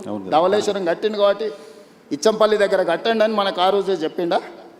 సర్ ఆర్థర్ కాటన్ చెప్పింది వినకుండా మేము పొడుస్తామని మేడిగడ్డ చేస్తే ఏమైంది? మేడిపండులాగా కుప్పగూలిపోయింది. బుర్రు ఉండాలి కదా మనం చేసేటప్పుడు. సో మనం తెలుసుకోవాలి, మన పెద్దలు చెప్పింది వినాలి. ఈ రెండు లేకుండా మనం సగం జ్ఞానంతో చేస్తే సమస్యలు వస్తాయి. కొన్ని విధానాలు ఇంతకుముందు చెప్తున్నట్టుగా విజన్ డాక్యుమెంట్ గురించి చెప్తున్నారు. ఇంకొక పాయింట్ నేను ప్రధానంగా మీరు వచ్చిన తర్వాత నోటీస్ చేసింది, సన్నబియ్యం ఒకటి ఇస్తున్నారు, అప్రిషియేట్ చేయదగ్గ ఇష్యూ డెఫినెట్గా. దాంతోపాటు మీరు ఇప్పుడు యంగ్ ఇండియా మోడల్ స్కూల్స్ అని పెడుతున్నారు. Young India model schools, integrated model schools పెడుతున్నారు కదా సార్. ఆల్రెడీ చాలా స్కూల్స్ ఉన్నాయి. స్కూల్స్ పెట్టాలంటే మీరు మెర్జ్ చేయొచ్చు, ఒక దగ్గర పెట్టొచ్చు. స్కూల్స్ కట్టడం అనేది కార్యక్రమంగా ఎందుకు ఉండాల్సిన అవసరం ఉంది? స్కూల్ బిల్డింగ్స్ మళ్ళీ కట్టాల్సిన అవసరం ఎందుకు ఉంటుంది? ఎడ్యుకేషన్ సిస్టంలో కదా చేంజ్ చేసి రావాలి. నర్సింగ్ చాలా మంచి క్వశ్చన్ అడిగినావు. దాదాపుగా 6 లక్షల పైచీలకి 7 లక్షల గ్రామాలు ఉన్నాయి భారతదేశంలో. స్వతంత్రం వచ్చినప్పుడు నిరక్షరాస్యతనే మనకు పెద్ద సమస్య. ఆ రోజు మొదటి ప్రధానమంత్రి 2 పాలసీలు తీసుకున్నాడు. ఒకటి, కరువు కాటకాలతో ఆకలితో దేశ ప్రజలు చచ్చిపోతుంటే బురద మట్టి దీన్ని బతికే రోజులు స్వతంత్రం వచ్చినప్పుడు. చదువు లేని నిరక్షరాస్యత ఉన్నప్పుడు మొదటి ప్రధానమంత్రి 2 పాలసీస్ తీసుకున్నాడు. ఒకటి ఎడ్యుకేషన్, 2 ఇరిగేషన్. ఎడ్యుకేషన్ ఆయన తీసుకున్నాడు కాబట్టి ఈరోజు దేశ స్థాయిలో ఉన్న పెద్ద పెద్ద ఇన్స్టిట్యూషన్స్, ఐఐటీలు, ఐఐఎంలు, లేకపోతే ఈరోజు పెద్ద యూనివర్సిటీలు అన్నిటిని కూడా పండిత్ జవహర్లాల్ నెహ్రూ గారు ఎస్టాబ్లిష్ చేసిండు. కాబట్టే ఈ దేశంలో చదువు వచ్చి ప్రపంచానికి మనం జ్ఞానాన్ని పంచగలుగుతున్నాం. రెండోది, ఆయన ఇరిగేషన్ తీసుకోవడం అంటే ఈ రోజున్న నాగార్జున సాగర్, శ్రీశైలం, శ్రీరామ్ సాగర్ ఎవరు కట్టిండ్రు? పండిత్ జవహర్లాల్ నెహ్రూ కట్టిండు. కాలువలు ఉన్న కాలువలలో పూడికని కూడా మనం తీయలేకపోతున్నాము. బాక్రానంగాలు ఎవరు కట్టారు? భారతదేశంలో ఈరోజు ఒకప్పుడు కరువుతో తినడానికి తిండి లేని క్రమంలో ఎసెన్షియల్ కమాడిటీ యాక్ట్ తీసుకొచ్చి ఎవడైతే అక్రమ నిల్వలు పండించిన పంటలు పెడితే వాడిని direct prevention of detention act కింద, పీడీ యాక్ట్ కింద పెట్టడానికి చట్టాలు తీసుకొచ్చారు. ఆ రోజు తీవ్రమైన నేరం. అక్కడి నుంచి ఈరోజు సర్ప్లస్ ప్రపంచ దేశానికి ఎగుమతి చేసి ఈరోజు మిగులు ఆహార పదార్థాలు అంటే ఇంకొక 10 సంవత్సరాలకు జరిపే ఆహారపు ధాన్యాలు నిల్వ మన దగ్గర ఉన్నాయి. ఈరోజు పండించిన పంట కొనడానికి కూడా ప్రభుత్వాలు ముందుకు రాలేనంత పంట ఈరోజు ఉత్పత్తి అవుతుంది. ఎక్కడి నుంచి వచ్చింది? ఈరోజు ప్రపంచ దేశాలలో ప్రపంచ దేశాలకు మనం ఎక్స్పర్ట్స్ని ఎక్స్పోర్ట్ చేస్తున్నాం, లేకపోతే ఎక్స్పర్ట్స్ ఇతర దేశాలకు వెళ్ళి మనం చాలా రకాలుగా పనిచేస్తున్నాం, లేకపోతే ఇక్కడ ఉత్పత్తి చేసిన వాటిని ఎక్స్పోర్ట్ చేస్తున్నాం. అంటే ఎందుకు? ఆ ఎడ్యుకేషన్ ఫిలాసఫీని, పాలసీని first prime minister of India adopt చేసుకున్నాడు కాబట్టి, ఎడ్యుకేషన్ అండ్ ఇరిగేషన్ ఒక పాలసీ కింద తీసుకున్నాడు కాబట్టి ఫస్ట్ రిఫార్మ్స్ అక్కడ జరిగినాయి. సెకండ్ రిఫార్మ్స్ ఇందిరాగాంధీకి వచ్చినప్పుడు వెల్ఫేర్ అండ్ సోషల్ జస్టిస్ కింద కానీ రాజభరణాలు రద్దు చేయడం కానీ, ఎస్సీ ఎస్టీ రిజర్వేషన్ నుంచి మొదలు పెడితే ప్రతి ఒక్కరికి ఆమె సెకండ్ రిఫార్మ్స్లో అవి తీసుకొచ్చింది కాబట్టి, థర్డ్ రిఫార్మ్స్లో పివి నరసింహారావు గారు, మన్మోహన్ సింగ్ గారు లిబరలైజేషన్, ప్రైవేటైజేషన్, గ్లోబలైజేషన్ 3 స్టేజెస్లో ఈ దేశాన్ని అభివృద్ధి పదం వైపు వాళ్ళు నడిపించారు. కాబట్టి ఈరోజు పివి నరసింహారావు గారు, మన్మోహన్ సింగ్ గారు తీసుకున్న నీ విధానాల వల్ల ఇక్కడ నువ్వు పోతే మైక్రోసాఫ్టా, ఇన్ఫోసిసా, విప్రోనా, నువ్వు you name it, any company, global fortune 500 companies ఈరోజు హైదరాబాద్కు రాగలిగినాయి. హైటెక్ సిటీ అనేది ఈరోజు నువ్వు గొప్పగా చెప్పుకుంటున్నావు, కానీ అది ఎవరి ఆలోచన, ఎవరి విధానము? ఈరోజు ఈ దేశంలో ఉన్న పాలసీస్ని ఎవరు తీసుకొచ్చిండ్రు? అటువంటి పాలసీస్తో పోలుస్తారా మీరు పెడుతున్న స్కూల్స్ని? ఎస్, డెఫినెట్గా. ఈరోజు నేను చెప్పేది ఏంటంటే, ఆ రోజు రవాణా సౌకర్యాలు లేవు, గ్రామాలకు వెళ్ళలేని పరిస్థితి. ఏ ఊర్లో ఉన్న వాళ్ళు ఆ ఊర్లోనే ఉన్నప్పుడు ఆ తండకో, గూడానికో, మారుమూల పల్లెకో మనం విద్యను తీసుకెళ్ళాం. ప్రతి గ్రామంలో సింగిల్ టీచర్ స్కూల్ ఉండాలని, ప్రతి 2 కిలోమీటర్స్కి అప్పర్ ప్రైమరీ స్కూళ్ళు ఉండాలని, ప్రతి 3 కిలోమీటర్స్కి ప్రైమరీ స్కూళ్ళు ఉండాలని, అదేవిధంగా ప్రతి 5 కిలోమీటర్స్కి హై స్కూల్ ఉండాలని, ప్రతి 10 కిలోమీటర్స్కి హై స్కూల్ ఉండాలని, ప్రతి మండలంలో జూనియర్ కాలేజ్ ఉండాలని, ప్రతి నియోజకవర్గంలో డిగ్రీ కాలేజ్ ఉండాలని, ప్రతి రెవెన్యూ డివిజన్లో ఇంజనీరింగ్ కాలేజ్ ఉండాలని, ప్రతి డిస్టిక్లో మెడికల్ కాలేజ్ ఉండాలి. ఇది ఎడ్యుకేషన్ సిస్టమ్ ఇన్ తెలంగాణ లేకపోతే దేశం అని స్ట్రక్చర్డ్గా యూనివర్సిటీ నుంచి కేజీ టు పీజీ అంటారు కదా, స్లోగన్కి బాగుంది. కేజీ టు పీజీ అనేది పీజీ నుంచి కేజీ వరకు స్ట్రక్చర్ ఎవరు చేసిండ్రు? కాంగ్రెస్ పార్టీ చేసింది. ఫిలాసఫీని ఆ రోజు అడాప్ట్ చేసుకున్నారు. ఇప్పుడు మారింది. 27,000 స్కూల్స్ ఉన్నాయి గవర్నమెంట్వి. 1,05,000 మంది టీచర్లు ఉన్నారు నా దగ్గర, కానీ 19 లక్షల మంది మాత్రమే స్టూడెంట్స్ ఉన్నారు. కానీ ప్రైవేట్లో 12,000 స్కూళ్ళు ఉంటే 38 లక్షల పిల్లలు ఉన్నారు. నేను మిమ్మల్ని అడుగుతున్నాను నర్సింగ్, నా దగ్గర ఉన్న వాళ్ళు BA BEd minimum qualification teacher 1,05,000 మంది ఉన్నారు. గవర్నమెంట్ ఆఫ్ ఇండియా రేషియో 30 మంది విద్యార్థులకు ఒక టీచర్ ఉండాలి. కానీ తెలంగాణలో ఎంత ఉందో తెలుసా? 18 మంది విద్యార్థులకు ఒక టీచర్ ఉంది. భారతదేశంలో ఎక్కడా లేరు. 27,000 స్కూళ్ళు ఉంటే, ఇంతమంది టీచర్లు ఉంటే, 19 లక్షల మంది పిల్లలు నా దగ్గర చదువుకుంటే, 12,000 స్కూళ్ళు ఉన్న ప్రైవేట్ పాఠశాలలు 38 లక్షల మంది పిల్లలకు చదువు చెప్తున్నాయి. ఎక్కడనో ప్రభుత్వ వైఫల్యం ఉన్నట్టే కదా. డెఫినెట్గా. మరి దాన్ని కరెక్షన్ చేయాల్సిన బాధ్యత ఉంది కదా. కరెక్షన్ చేయటంలో ఆ correction next I'm coming to next point. మీరేం చేసిండ్రు? గత పాలకులు ఎవరైనా తెలంగాణ వచ్చిన తర్వాత తీసుకున్న నిర్ణయాలు కూడా ఎస్సీలకు ఒక సపరేట్ స్కూల్ కట్టిండు, ఎస్టీలకు ఒక సపరేట్ స్కూల్ కట్టిండు, బీసీలకు ఒకటి కట్టిండు, మైనారిటీలకు ఒకటి కట్టిండు, అప్పర్ కాస్ట్ వాళ్ళకు ఒకటి కట్టిండు. కుల వివక్ష పోవాలి, కుల నిర్మూలన జరగాలని నువ్వే చెప్తున్నావు. 1000 కోట్లు ఖర్చు పెడుతున్నావు. నువ్వే SC school separate, ST school separate, BC school separate, minority school separate, upper caste వాళ్ళకి సపరేట్ కట్టిన తర్వాత కుల వ్యవస్థను నువ్వు ప్రోత్సహిస్తున్నావా, నువ్వు తొలగిస్తున్నావా? కుల వ్యవస్థను తొలగించాలన్నప్పుడు మనందరం కలిసి ఉండాలి. మనందరం కలిసి ఉండాల్సిన పరిస్థితులు ప్రభుత్వం కల్పించాలి. వీళ్ళు ఎస్సీ కాలనీ ఊర్లో సపరేట్ కట్టి, ఎస్టీ కాలనీ సపరేట్ కట్టినాక వాళ్ళ మనోభావం ఎట్లుంటుంది? అరే మేము ఎస్సీలం కాబట్టి మమ్మల్ని ఊరు బయట కట్టిండ్రు అంటున్నారు. రెండే వర్గాలు, పేదోడు ధనవంతుడు. I'm doing social engineering. ఈరోజు నేను ప్రతి నియోజకవర్గంలో ఇచ్చిన యంగ్ ఇంటిగ్రేటెడ్ స్కూల్లో 500 మంది ఎస్సీలు ఉంటారు, 500 మంది ఎస్టీలు ఉంటారు, 500 మంది బీసీలు ఉంటారు, 500 మంది మైనారిటీలు ఉంటారు, 500 మంది అప్పర్ కాస్ట్ ఉంటారు. ఈ సమూహమే young India integrated school. 2500 students in one campus, 25 acres ఏరియా, 6 lakhs square feet and spending 200 crores on each school. 100 స్కూళ్ళ మీద 20,000 కోట్లు ఖర్చు పెట్టి ఈరోజు మీరు మార్కెట్లో చెప్పుకుంటున్న కార్పొరేట్ స్కూల్స్ ఉన్నాయి కదా, నెక్స్ట్ డిసెంబర్ తర్వాత, అంటే వచ్చే సంవత్సరం ఈ 27 డిసెంబర్ తర్వాత ఈడున్న వాళ్ళని కాదు, ఈ దేశంలో ఉన్న వాళ్ళందరూ నేను కట్టే యంగ్ ఇండియా ఇంటిగ్రేటెడ్ స్కూల్స్కు తీసుకెళ్తా. నర్సరీ టు 12th క్లాస్ వరకు నేను అందించే ఎడ్యుకేషన్. నేను బ్రేక్ఫాస్ట్ ఇవ్వబోతున్నా, లంచ్ ఇవ్వబోతున్నా, ఈవినింగ్ స్నాక్స్ ఇవ్వబోతున్నా. రెసిడెన్షియల్ స్కూళ్ళ వల్ల ప్రమాదం ఒకటి తెలుసా నర్సింగ్? ఒకప్పుడు ఒక కుటుంబం 5-6 మంది పిల్లలు ఉండేది. 2 పిల్లలు చదువుకోవడానికి పోయినా 2 తల్లిదండ్రుల దగ్గర ఉండేది. ఇప్పుడు 1 లేక 2 పిల్లలు ఉంటే ఆ పిల్లల్ని హాస్టల్లో వేస్తే భార్య భర్తల మధ్య పొంతన ఉండట్లేదు, పిల్లలకు దూరం ఉంటారు. ఆ మధ్యలో ఒక ఆయన నాకు చెప్పిండు, మేము చిన్నగా ఉన్నప్పుడు మీరు మమ్మల్ని హాస్టల్లో వేసారు, మేము పెద్దగా అయినాక మిమ్మల్ని తీసుకెళ్ళి ఓల్డేజ్ హోమ్లో వేసినామని. ఎక్కడుంది ఒక హ్యుమానిటీ, ఒక హ్యూమన్ కనెక్షన్ ఎక్కడుంది? మానవ సంబంధాలు తెగిపోతున్నాయి, మానవ విలువలు పడిపోతున్నాయి. దీన్ని రిస్టోర్ చేయాల్సిన బాధ్యత పాలకుడిగా నా మీద లేదా? నేను గ్రామాలలో చూసిన భార్యాభర్తలకు పిల్లలు స్ట్రెస్ బస్టర్స్. మన కోపం వచ్చినా బాధ వచ్చినా పిల్లలు కళ్ళ ముందు ఉంటే ఒక ధైర్యం.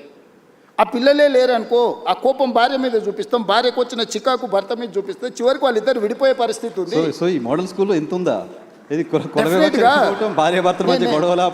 సీరియస్గా నేను సోషల్ కాన్సిక్వెన్సెస్ చెప్తున్నా నర్సింగ్. నేను గ్రామం నుంచి వచ్చిన, నాకు తెలుసు నా దగ్గరికి ఎంతమంది. సో ఇప్పుడు బుర్రలేని వాళ్ళకు టెండర్ పిలిచే 200 రూపాయల కాంట్రాక్టే కనిపిస్తాయి, ఎందుకంటే వాళ్ళకు కమిషన్లే కనిపిస్తుంటాయి. అందులో 20,000 కోట్లు పిలిచిందంటే 10% తీసుకున్నా కూడా 2,000 వేసేసినట్టే ఉండాలి. అది దొంగల బుద్ధి. నర్సింగ్ ఇప్పుడు సైబర్ క్రైమ్ ఒకటి ఉండనుకో, వానికి యాక్సెస్ దొరకగానే ఈ ఖాతాలో ఎంత ఉంది, ఎంత కొట్టేయచ్చు అని వాళ్ళు లెక్కలు వేసుకుంటాడు. గంజాయి అమ్ముకునేటోడు కాలేజీలో 5,000 మంది పిల్లలు ఉంటే 5,000 మంది ఉంటే 2,000 మందికి అలవాటు చేస్తే ఇంత బిజినెస్ చేయొచ్చు అని వాడు అనుకుంటాడు. బ్లాక్లో టికెట్లు అమ్ముకునేటోడు సినిమా థియేటర్ దగ్గర ఎక్కువ జనాలు కనిపిస్తే ఒక 100 టికెట్లు బ్లాక్లో అమ్ముకుంటే చేయొచ్చు ఈరోజు మంచి బిజినెస్ అని వాడు అనుకుంటాడు. టెండర్లు ఇచ్చి కమిషన్లు కొట్టేసేటోడు దాని వాల్యూ చేసేసి లెక్క కట్టేసి వాడు కమిషన్లు వెనక్కి లెక్కేస్తాడు. నర్సింగ్ రేవంత్ రెడ్డి దగ్గరకు వచ్చి నీకు ఇది ఇస్తే ఈ పంజాయని అడిగే ధైర్యం ఇంతవరకు ఎవరు చేయలే, ఎవరు లోపలికి కూడా రాలే. ఓకే మీరు ఎడ్యుకేషన్ శాఖను కూడా మీ దగ్గర పెట్టుకోవడం వెనక రీజన్ ఇదేనా? నేను పర్సనల్గా దాన్ని పట్టాలు ఎక్కియాలి అనేది నా. ఇప్పుడు చాలామంది ఏం కోరుకుంటారు? రెవెన్యూ కోరుకుంటారు, ఫినాన్స్ కోరుకుంటారు, డిఫరెంట్ మినిస్టర్స్ కోరుకుంటారు కదా. ముఖ్యమంత్రి ఏ శాఖ అయినా నేను నా వద్ద పెట్టుకోవచ్చు కదా. ఏం పెట్టుకున్నాయి? అర్బన్ ఇన్ఫ్రాస్ట్రక్చర్ చేయాలనుకున్నా, మున్సిపాలిటీ పెట్టుకున్నా. స్ట్రక్చర్డ్గా డిజైన్ చేయాలి. ఎడ్యుకేషన్, ఈ సమాజాన్ని పునర్నిర్మించాలనే కోరిక నాకుంది. దీన్ని ఎవరి దగ్గర పెట్టినా కూడా అది నేను అనుకున్న లక్ష్యం దిశగా పోతుందో పోదో అని నా దగ్గర పెట్టుకున్నా. ఈ రెండిట్లల్లా నేను రోజుకు 18 గంటలు రివ్యూలు చేస్తున్నాను. నువ్వు ఆఫీసర్లను అడుగు, చచ్చిపోతున్నారు ఆఫీసర్లు. సార్ మేము అంతకుముందు 3 నెలలకు ఒకసారి అట్లా కనిపిస్తే సార్ చెప్పేది 3 గంటలు వింటే మా పని హ్యాపీగా ఉండే సార్, మేము చెప్పాల్సిన అవసరమే లేదు. ఇప్పుడు నువ్వు పిలుస్తున్నావు అంటే మొత్తం తిరిగేసి చదవాల్సి వస్తుంది సార్ అని. సో ఇది డిఫరెన్స్. మీరు మాట్లాడుతుంది చూస్తే అర్థమవుతుంది. ప్రతి ప్రశ్నకి కనీసం 10 నిమిషాలు మాట్లాడుతున్నారు. నాకు టైం 1 అవరే ఉంది. సో ఇంకా చాలా క్వశ్చన్స్ అడగాల్సి ఉన్నాయి. సో మీరు 18 గంటలు రివ్యూ నిర్మిస్తాను ముందుకు వచ్చినప్పుడు నిర్మాణంలో నువ్వు కూడా భాగస్వామి కావాలి. 18 గంటలు రివ్యూ చేస్తున్నారు కాబట్టి అంత నాలెడ్జ్ ఉంటుంది డెఫినెట్గా మీకు. రైట్, చాలా క్వశ్చన్స్ ఉన్నాయి sir. Drug free Telangana okay మాట్లాడుకున్నాం. మీరు నాకు తెలిసి కాంగ్రెస్ పార్టీ అధిష్టానానికి సంబంధించిన ఒక నాయకుడిని అన్న అని పిలిచేంత చనువు నాకు తెలిసి తెలుగు రాష్ట్రాల కాంగ్రెస్ నాయకులకి ఎవరికి ఉన్నట్లేదు. రాహుల్ గాంధీని జస్ట్ మిమ్మల్ని మేమంతా జర్నలిస్ట్ చాలామంది అన్న అని పిలిచినట్టుగా మీరు రాహుల్ గాంధీని అన్న అని పిలుచుకుంటూ తిరుగుతారు. అంత క్లోజ్నెస్ ఎలా వచ్చింది రాహుల్ గాంధీకి? ఇప్పుడు గాంధీ ఫ్యామిలీకి ఈ దేశం పట్ల విశ్వాసము అక్కడ కనపడితే ఇక్కడ దండం పెట్టుకుంటూ నిలబడుతుంటారు నో అట్లా వాళ్ళకు ఉంటుంది. దానికి అనుకూలంగా పనిచేసేటోళ్ళను వాళ్ళు ఫ్యామిలీ మెంబర్స్ లాగా ట్రీట్ చేస్తారు. నాకు రాహుల్ గాంధీ గారి దగ్గర కాదు, ప్రియాంక గాంధీ గారైనా సోనియా గాంధీ గారి దగ్గర అయినా నాకు చాలా ఇంటిమసీ. అంటే నేను నా లైన్ ఎప్పుడు క్రాస్ కాను, కాకపోతే నాకు కంఫర్ట్ ఉంది. నేను ఏమనుకున్నా నేను చెప్పగలను. వాళ్ళకి ఏమనిపించినా వాళ్ళు నాకు మీకు కంఫర్ట్ ఇచ్చారు. ఇస్తారు. నేను ఫోన్ లేదు నీకు చూపిస్తే ఇప్పుడు ఒక టెక్స్ట్ పెట్టండి, ఇక్కడ లోకల్గా ఏదో కేసు అయిందంట Revanth, why don't you see that case అని. అంటే తెలంగాణలో జరిగే చిన్న సంఘటన కూడా రాహుల్ గాంధీ గారు ముఖ్యమంత్రి గారికి అదేదో చూడు అని అడ్వైజ్ చేసేంత మా కమ్యూనికేషన్ ఉంది. సో గాంధీ కుటుంబంలో కాంగ్రెస్ పాలిటిక్స్ గట్టిగా ఒక 1 decade కూడా కాలం మీరు కాంగ్రెస్ పార్టీలో 2017 కదా, 17 ఈ 9 yearsలో ఎలా తెలుసుకోగలిగారు అది? అదే చెప్తున్నాను నర్సింగ్. నేను 2007లో టీడీపీలో జాయిన్ అయినా, 2017లో బయటకు వచ్చాను. నేను ఉన్నది 10 సంవత్సరాలే కదా. ఈ రోజుకైనా చంద్రబాబు నాయుడు గారు ఆయన దగ్గర ఉన్న సొంత నాయకుల కంటే కూడా నన్ను గౌరవిస్తాడా లేదా? వెళ్ళిపోయినాక కూడా ఎందుకు? నార్మల్గా వెళ్ళిపోయిన తర్వాత ఒక పార్టీని వదిలి ఇంకో పార్టీలకు పోయినా, ఒక నాయకుడిని వదిలి ఇంకొక నాయకుడి దగ్గరికి పోయినా వాళ్ళ మధ్యలో సంబంధాలు సత్సంబంధాలు ఉండగా ఎప్పుడైనా చూసినాం ఈ దేశ రాజకీయాలలో? ఎక్కడైనా కానీ చంద్రబాబు నాయుడు గారికి నేను ఎదురుపడ్డప్పుడు ఆయన కళ్ళల్లో ఏం కనిపిస్తుంది ఒకసారి చూడు. డెఫినెట్గా ప్రేమగా చూస్తారు. నా పట్ల గౌరవం ప్రేమ అనేది ఉంది కదా. That is what my conviction. నేను ఒక నాయకుడితో పనిచేస్తే 100% ఆ నాయకుడితో నిలబడతా. నేను పార్టీని వదిలే రోజు కూడా ఇక్కడ చెప్పలే, విజయవాడకు పోయి చంద్రబాబు నాయుడు గారిని కలిసి, సార్ నాకున్న పరిస్థితి ఇది, మీ వల్ల నాకు పార్టీ వల్ల అన్ని రకాల ఉపయోగము ప్రయోజనం జరిగింది, కానీ నేను అనుకుంటున్న పర్పస్ కానీ ప్రజలు కోరుకుంటున్న లక్ష్యం కానీ ఇక్కడ ఉంటే కుదరదు, కాబట్టి నేను ప్రత్యామ్నాయంగా నేను వెళ్తున్నా అని చెప్పి నేను అక్కడి నుంచి వచ్చిన. నేను ఎప్పుడు కూడా నా రిలేషన్ని నేను స్ట్రెయిన్ చేసుకోలేదు, నా లీడర్కి నేను అబద్ధం చెప్పలే. ఓకే, ఏది ఉన్నది ఉన్నట్టు మాట్లాడమే నా స్ట్రెంగ్త్. కాదు సార్, రాహుల్ గాంధీ గారికి మీరు గోల్ పెట్టుకున్నారు, నాతో 2006-7 ప్రాంతంలో నేను ముఖ్యమంత్రి అవుతా అని చెప్పారు. నాతో పాటు చాలామంది జర్నలిస్ట్ ఫ్రెండ్స్ చెప్పారు, కొంతమందిని మా వాళ్ళని మంత్రులను కూడా చేస్తామని చెప్పారు. మంత్రులను చేయలేదు కానీ చాలామంది మా జర్నలిస్ట్ ఫ్రెండ్స్కి అవకాశాలు కల్పించారు. Thank you. సో మీరు రాహుల్ గాంధీ గారికి చెప్పొచ్చు కదా, ఆయన కూడా గోల్ పెట్టుకొని నేను ప్రధానమంత్రి కావాలని గోల్ ఉందా అసలు ఆయనకి? ఆ గోల్ పెట్టుకున్నారు, దానికోసం పనిచేస్తున్నారు. రాహుల్ గాంధీ గారికి చాలాసార్లు చెప్తున్నా, కాంగ్రెస్ని అధికారంలోకి తేవాలనే గోల్ ఉంది ఆయనకు, కానీ ఆయన ప్రధానమంత్రి కావాలనే దాని మీద ఆయన కోరిక లేదు. గోల్ ఉంటేనే కదా దానికోసం. నేను చాలాసార్లు మొన్న మా చింతన్ శిబిర్ ఇక్కడనే రాజ్ ఠాకూర్ జిల్లా ప్రెసిడెంట్ ఉన్నాడు కదా, మొన్న మా చింతన్ శిబిర్ జిల్లా అధ్యక్షుల ట్రైనింగ్ జరిగింది ఆంధ్రప్రదేశ్ తెలంగాణ వికారాబాద్లో. నేను లోపల ఏం మాట్లాడినో ఎవరైనా వినుంటారు, నువ్వు అడుగు అంటే నాకు ఆయనకు జరిగిన డిస్కషన్ అంటే థాట్ లోపల ఉన్నప్పుడు కదా దానికోసం చెప్పించి ఒప్పించిన. మొదటిసారి రాహుల్ గాంధీ వచ్చేసారి నేను ప్రధానమంత్రి పదవికి పోటీ పడతాను, నేను బాధ్యత తీసుకుంటా అని చెప్పి మొదటిసారి రాహుల్ గాంధీ గారిని అధికారికంగా ఎస్ అని నేనే అనిపించిన. ఓకే, నేను చెప్పిన క్లియర్గా ప్రజలు ఇప్పుడు ఇప్పుడున్న జనరేషన్, నేను ఆయనకు చెప్తా ఆయన నీకు చేస్తాడంటే ఎవరు నమ్మడం లేదు, వినడం లేదు. నువ్వేం చేస్తావో, నీ కమిట్మెంట్ ఏంది, నువ్వేం చేయదలుచుకుంటావో నువ్వు డైరెక్ట్గా చెప్పమంటారు. ఇప్పుడున్న పాలిటిక్స్ను నేను స్విగ్గీతో పోలుస్తాను. ఇప్పుడు జనాలు విత్-ఇన్ మినిట్స్ డెలివరీ కావాలని కోరుకుంటున్నారు.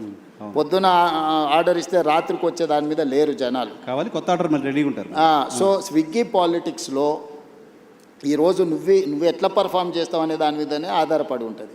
సో రేపు వచ్చే ఎన్నికల్లో రాహుల్ గాంధీ ప్రధానమంత్రి అభ్యర్థి ఇండియా కూటమి నుంచి. మొదట కాంగ్రెస్ పార్టీ నిర్ణయించుకుంటుంది, ప్రకటిస్తుంది, తర్వాత ఇండియా కూటమిని కన్విన్స్ చేస్తాం. ఇండియా కూటమిలో ఉన్న మిత్రులు నాకు చాలామంది మిత్రులే, వాళ్ళందరితో నేను కూర్చోబెట్టి మాట్లాడి సంవత్సరం ముందే అధికారికంగా రాహుల్ గాంధీ గారు రేపు జరగబోయే ఎన్నికల్లో ప్రధానమంత్రి అభ్యర్థి రాహుల్ గాంధీ గారికి ఓటేయండి, ఈ దేశానికి ప్రధానమంత్రి అవుతాడు, రైతుల కోసం ఏం చేస్తాడు, మహిళల కోసం ఏం చేస్తాడు, విద్యార్థుల కోసం ఏం చేస్తాడు, నిరుద్యోగ యువకుల కోసం ఏం చేస్తాడు, పరిశ్రమల కోసం ఏం చేస్తాడు, అదేవిధంగా కాస్ట్ సెన్సెస్ విషయంలో ఏం చేస్తాడు, లేకపోతే ఉన్న అదర్ సోషల్ ఇష్యూస్ మీద ఏం చేస్తాడు, ఒక పాలసీ డాక్యుమెంట్ తీసుకొచ్చి ప్రజల ముందు పెట్టి ప్రజల్ని మ్యాండేట్ కోరుతాం. ఓకే సార్, మీరు ఇప్పుడు ఆంధ్రప్రదేశ్లో కాంగ్రెస్ పార్టీ చివరి ముఖ్యమంత్రి, తెలంగాణ వచ్చిన తర్వాత మీరు మొదటి ముఖ్యమంత్రి. కాంగ్రెస్ పార్టీ ముఖ్యమంత్రులకి ఎవరికీ లేని ఒక ప్రివిలేజ్ కనపడుతుంది, మీరు సౌత్ ఇండియాలో కాంగ్రెస్ పార్టీకి సంబంధించిన ఫేస్గా కనపడుతున్నారు. కేరళ ఎలక్షన్లో క్యాంపెయిన్ చేయడం కావచ్చు, తమిళనాడు వెళ్ళి అక్కడ మీటింగ్స్ అటెండ్ చేయడం కావచ్చు. సో సిద్ధరామయ్య కంటే కూడా సౌత్ ఇండియాలో ఉన్న కాంగ్రెస్ ముఖ్యమంత్రులు మీరు ఎక్కువ పాపులర్గా కనపడుతున్నారు. సో సౌత్ ఫేస్గా రేవంత్ ఎమర్జ్ అవ్వడం వెనక రీజన్ ఏంటి?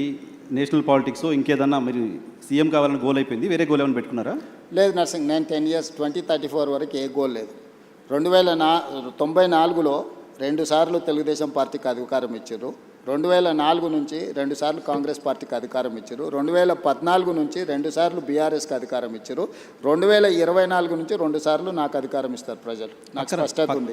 2034 వరకు ఇక్కడనే ఉంటా, ఈ ప్రజల కోసమే పనిచేస్తా. $1 ట్రిలియన్ ఎకానమీని అక్కడికి తీసుకెళ్ళి 2047కి $3 ట్రిలియన్ ఎకానమీ ఏదైతే మన నరేంద్ర మోడీ గారి ముందు స్పష్టంగా చెప్పినాం, భారతదేశం $30 ట్రిలియన్ ఎకానమీ ఏదైతే వికసిత్ భారత్ 2047 లక్ష్యంగా పెట్టుకున్నారో, ఈరోజు మనము 3% లోపల జనాభా ఉంటే 5% జీడిపి కంట్రిబ్యూట్ చేస్తున్నాం. రేపు ఇదే జనాభా 10% జీడిపిని దేశానికి కంట్రిబ్యూట్ చేసే ప్రణాళికలు, దానికి రోడ్ మ్యాప్, దానికి భవిష్యత్ ఏ రకమైన విధానాలు తీసుకోవాలనో 2034 వరకు ఇక్కడనే క్షేత్రస్థాయిలో ఉండి ఈ పనులు చేస్తాను. సార్ అది నమ్మకమా? 10 ఏళ్ళు ఇస్తారులే నమ్మకమా? పక్క రాష్ట్రం ఆంధ్రప్రదేశ్లో 5 ఏళ్ళకి ప్రభుత్వం మారింది, డిఎంకే ప్రభుత్వం తమిళనాడులో కూడా 5 ఏళ్ళకి మారింది. నా జీవితంలో నేను జడ్పీటీసీ అవుతా అనుకున్నప్పుడు జడ్పీటీసీ అయినా, నేను ఎమ్మెల్సీ అవుతా అనుకున్నప్పుడు ఎమ్మెల్సీ అయినా, ఎమ్మెల్యే కావాలనుకున్నప్పుడు ఎమ్మెల్యే అయినా, 2014లో ఎంపీ అవుతా అని చాలా ప్రయత్నం చేసింది, నీకు కూడా తెలుసు కదా.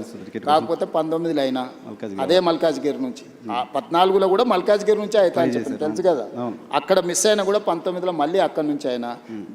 జిల్లా పరిషత్ మెంబర్ ఉన్నప్పుడే తెలంగాణ వస్తే తెలంగాణకు ముఖ్యమంత్రి అవుతా అని చెప్పిన, అవునా? చెప్పారు, నీతో చెప్పిన కదా, నీకు గుర్తుంది కదా. ఆ రోజు చెప్పిన, ఆ రోజు రాజశేఖర రెడ్డి గారు, చంద్రబాబు నాయుడు గారు నాయకత్వం ముందు తెలంగాణ ఎక్కడి నుంచి వస్తుందా, పిచ్చి భ్రమలని మాట్లాడిన వాళ్ళు కూడా ఉండరు కదా. వచ్చింది కదా, వచ్చిన తెలంగాణకు ముఖ్యమంత్రి అయినా కదా. ఈ రోజు కూడా నేను చెప్తున్నా, 34 వరకు నేనే ఉంటా. Confidence sir. నేను ఈరోజు నీ ముందర చెప్పిపోతున్నావు, నువ్వు దాచిపెట్టుకో. 34 తర్వాత నేను జాతీయ రాజకీయాలు పోయినప్పుడు ఆ రోజు వచ్చి నువ్వు అడుగు. నువ్వు ఆ రోజు చెప్పి 34 వరకు ఇక్కడ 34లో గెలిస్తే కూడా రేవంత్ రెడ్డి సీఎంగా ఉండరు, వెళ్ళిపోతారు. 34 తర్వాత మొత్తం 100% సీట్లు గెలిపించి కాంగ్రెస్కి అధికారం ఇచ్చినా కూడా నేను ముఖ్యమంత్రి పదవి తీసుకోను. నేను తర్వాతి తరానికి బదిలీ. చాలా పెద్ద స్టేట్మెంట్ ఇస్తున్నారు సార్. పెద్ద స్టేట్మెంట్ నీకు చెప్తున్నా, అందుకే నీకు చెప్పాలని నీకు చెప్తున్నా. ఓకే, ఎందుకంటే నీకు ముఖ్యమంత్రి అని చెప్పిన రోజు నువ్వు ఆశ్చర్యపోయినావు, అది ఎట్లా సాధ్యం, జిల్లా జడ్పీటీసీ ముఖ్యమంత్రి అవుతాడా అని. ఆశ్చర్యం పోలే, మేము అనుకున్నాం కదా, మాట్లాడుకున్నాం చాలా సందర్భాల్లో. రోజు ఎవరైనా ఒక జడ్పీటీసీ ఇండిపెండెంట్గా గెలిచి రాష్ట్రం వస్తే నేను ముఖ్యమంత్రి అవుతా అంటే ఎవరైనా నమ్ముతారా? నమ్మరు కదా. సో ఇది నోట్ చేసి పెట్టుకోవచ్చు. 34 తర్వాత రేవంత్ రెడ్డి తెలంగాణ. ఈ రోజు మాట్లాడే ప్రతి మాట నువ్వు దాచిపెట్టుకో నీ లైబ్రరీలో, నీకు అవసరమైనప్పుడల్లా చూసుకో. నేను ఈ రోజు చెప్తున్నా, 34 వరకు నేను ముఖ్యమంత్రిగా. 34 తర్వాత పార్టీ ఎవరిని చేస్తే వాళ్ళని ముఖ్యమంత్రిని చేస్తాను, నేను గాను. అవకాశం ఇస్తే కూడా మీరు నేను తీసుకోను, నాకు చాలా, నాకు తెలుసు నా లైఫ్. దేశం చాలా విశాలంగా ఉంది, దేశానికి కూడా సేవలు అందిస్తా. జాతీయ స్థాయిలో నేను నా అనుభవాన్ని దేశం కోసం పంచుతా. నాకు దేశం పట్ల భక్తి ఉంది. నేను ముందే మన మోడీ గారి ముందర చెప్పిన, పైలా దేశ్ దూసరా జనతా తీసరా దల్, అంటే మొదట దేశము, తర్వాత ప్రజలు, తర్వాత పార్టీ, తర్వాత నేను. సో నాకు ఒక స్పష్టత ఉంది, ఈ స్పష్టతలోనే ఇక్కడి వరకు వచ్చిన. సో మీరు నాకు 2006లో జడ్పీటీసీగా ఉన్నప్పుడు ముఖ్యమంత్రి అవుతా అని చెప్పారు. ఇప్పుడు ముఖ్యమంత్రిగా ఉన్నారు, జాతీయ రాజకీయాల్లోకి వెళ్తా అని చెప్తున్నారు. జాతీయ రాజకీయాల్లో ఏ చైర్ కోరుతున్నారు, ఏ చైర్ కోసం అనుకుంటున్నారు? రాహుల్ గాంధీని ప్రధానమంత్రిగా కూర్చోబెట్టి ఆ తర్వాత ఏ చైర్ ఇస్తే ఆ చైర్లో కూర్చుంటా. Right sir. నేను గతంలో టీవీ 9లో పనిచేస్తున్నప్పుడు కావచ్చు, ఏబీ ఆంధ్రజ్యోతిలో పనిచేస్తున్నప్పుడు కావచ్చు, మనం ఇంటర్వ్యూకి వచ్చినప్పుడు మీరు నాకు చెప్పే ఏం అడగాలి సార్ అంటే ఏదైనా అడుగు అనేవాళ్ళు. ఆ లిబర్టీ తీసుకొని కొన్ని క్వశ్చన్స్ అడగచ్చు కదా. Done, thank you. తెలంగాణకు సంబంధించి, హైదరాబాద్కి సంబంధించి సినిమా ఇండస్ట్రీ ఎందుకు రేవంత్ రెడ్డి పట్ల నెగిటివ్గా ఉందా, లేకపోతే రేవంత్ రెడ్డి సినిమా ఇండస్ట్రీ పట్ల నెగిటివ్గా ఉన్నారా అలాంటి ఒక ఇంప్రెషన్ బయట సొసైటీలో ఉంది. రీజన్ ఏంటో తెలియదు, మీరు చెప్పాలి. దాంతోపాటు తెలుగు సినిమా ఇండస్ట్రీ ఏమో అంటిముట్టినట్టుగా ఉంటుంది. బాలీవుడ్ మొత్తం ఇంటికి వస్తుంది. అమితాబ్ బచ్చన్ వస్తున్నారు, ఆయన ఎవరు ఇంకా సల్మాన్ ఖాన్ వస్తున్నారు, అజయ్ దేవ్గన్ వస్తున్నారు, బాలీవుడ్ అంతా వస్తుంది. తెలుగు సినిమా ఇండస్ట్రీతో ఎందుకు డిటాచ్మెంట్ ఉంది మీకు? నాకు డిటాచ్మెంట్ ఏం లేదు, నాకు ఎక్కువ వివరాలు తెలుసు కాబట్టి కొంతమంది నా దగ్గరకు వచ్చి వేరే చెప్పలేరు. ఎందుకంటే నాకు అందరి గురించి చాలా విషయాలు తెలుసు కదా. నేను కొత్తగా చూస్తలేను పరిశ్రమ. కొంతమంది అమెరికా నుంచి వచ్చిన వాళ్ళకు సెలబ్రిటీస్ అంటే సోషల్ క్లైంబింగ్ అంటారు దీన్ని ఇంగ్లీష్లో. ఓకే, సడన్గా మనకు డబ్బులు వచ్చినా, సడన్గా హోదా వచ్చినా, అప్పటి వరకు మనలో అణిచివేసుకున్న విపరీతమైన కోరికలు కొన్ని ఉంటాయి. దాంతో ఏమైందంటే ఒక్కసారిగా అవి నిద్రలేస్తారే నాకు సెలబ్రిటీ పరిచయం ఉండాలా, ఆ సెలబ్రిటీ నేను కలవాలా, లేకపోతే నన్ను ఆయన కలవాలని సోషల్ క్లైంబింగ్ అంటారు దాన్ని. అంటే అట్లా బయట ప్రపంచంలో ఉండే వాళ్ళతో కొంత కలవాలని కోరికలు ఉంటాయి. నేను 30 ఏళ్ళ క్రితం అందరూ ఇప్పుడు స్టార్స్ అని చెప్పేట వాళ్ళందరూ కిడ్స్ ఉన్నప్పుడు నాకు తెలుసు. ఓకే, నేను పేర్లు చెప్పను కానీ వాళ్ళు స్కూల్కి వెళ్ళి లేకపోతే జూనియర్ కాలేజ్కి వెళ్ళి లేకపోతే వాళ్ళ కాలేజ్ నుంచి బయటకు వచ్చి సింగిల్ బియర్ తాగాలనుకున్నప్పుడు కూడా నా దగ్గరకు వచ్చేటోళ్ళు. అన్న నువ్వు సంతకం పెడితే నేను బియర్ తాగుతా అని. సింగిల్ బీర్ తాగడానికి మీరు వచ్చారు, మీ దగ్గరికి వచ్చారు. ముఖ్యమంత్రి అయిన తర్వాత మీ దగ్గర రావడానికి అదే భయపడతారు. చెప్తున్నా, అన్ని చూసిన తర్వాత నాకు వచ్చి కొత్తగా చెప్పలేరు కదా నర్సింగ్. ఓకే, సో అందుకోసమని నేను ఏ పరిశ్రమతోనైనా ధూళిపేటల గుడంబ అమ్ముకునే వాళ్ళతోని నేను అంతే రిలేషన్ మెయింటైన్ చేస్తా. Top of the top star వచ్చినా కూడా నేను అట్లనే ఉంటా. Wipro, Microsoft or any other company CEO వచ్చినా నేను అంతనే ఉంటా. అమెరికన్ అంబాసిడర్ వచ్చినా కూడా నేను అదే విధంగా ఉంటా. నువ్వు నా బిహేవియర్ చూడు, నువ్వు యావరేజ్ లీడర్తోనున్నా ప్రధానమంత్రితోనున్నా నేను వంగి నమస్కారాలు పెట్టుడు, అతి వినయాలు చేసుడు, లేకపోతే టూ మచ్ ఏదో ఇంప్రెస్ చేసేసి ఏదో నటించేద్దామని నా బ్లడ్లోనే లేదు. ఓకే, నేను ఉన్నది ఉన్నట్టు ఉంటా, వచ్చేది వస్తుంది పోయేది పోతుంది. ఇట్లుంటేనే ముఖ్యమంత్రి అయినా. ఇంకా కొత్తగా ఏంది నేను చేసేది? మార్చుకోవాల్సిన అవసరం లేదు కదా. ఏం పని ఉంది ఇప్పుడు ప్రతి ఒక్కరికి లైఫ్లో సక్సెస్కి ఒక ఫార్ములా ఉంటుంది. నువ్వు యాజ్ జర్నలిస్ట్ నువ్వు సక్సెస్ అయినావంటే నీకు ఒక ఫార్ములా ఉంటుంది, లేకపోతే ఒక వర్కింగ్ స్టైల్ ఉంటుంది. ఇంకొక లీడర్కి ఇంకొక లాగా ఉంటుంది, ఇంకొక సెలబ్రిటీకి ఇంకొక లాగా ఉంటుంది. నాకు నా లైఫ్ ఇట్లనే గౌరవాన్ని తెచ్చిపెట్టింది, హోదాని తెచ్చిపెట్టింది, ఈరోజు గుర్తింపు వచ్చింది. సో నా లైఫ్ అనేది ఇట్లనే ఉంటుంది నాసి. ఇందులో నేను అనేది టాలీవుడ్ బాలీవుడ్ కాదు, హాలీవుడ్ కూడా హైదరాబాద్లో షూటింగ్ జరగాలి, ఇండస్ట్రీని ఆ విధంగా తీసుకెళ్లాలని ప్రయత్నం చేస్తున్నా. అందుకే ఈరోజు నెట్ఫ్లిక్స్ కానీ వీటన్నిటిని కూడా మనం ఇక్కడికి తీసుకొచ్చినాం. సో నేను ఇండస్ట్రీకి ఒక హబ్ లాగా క్రియేట్ చేయదలుచుకున్నా. ప్రపంచంలో ఉండే సినిమా ఇండస్ట్రీ హైదరాబాద్లో ఉండాలనేది నా కోరిక. ఓకే, నేను అందుకే ఆ విధమైన ప్రణాళికలు వేస్తున్నా. సో నేను ఇండివిజువల్స్ని టూ మచ్గా ప్లీజింగ్ చేసే పనిలో నేను ఉండను. ఓకే, నేను నా పని 18 గంటలు నేను పని చేయాలి. నా పనిలో ఈరోజు ఎవరు అవసరం, ఎవరిని కలవాలి, ఎవరి వల్ల రాష్ట్రానికి ప్రయోజనం ఉంటే నేను వాళ్ళ కోసం టైం స్పెండ్ చేస్తా. ఓకే, మీరు ముఖ్యమంత్రి కావడం కోసం బయట కాంగ్రెస్ పార్టీ మెస్సిన్ కూడా తెచ్చినా మీకు తెలుసు కదా. మెస్సిన్ పిల్లలకు ఒక స్ఫూర్తి అయిన మెస్సిన్ తెస్తే కూడా తప్పు పట్టిరా. ఏం చేయాలి?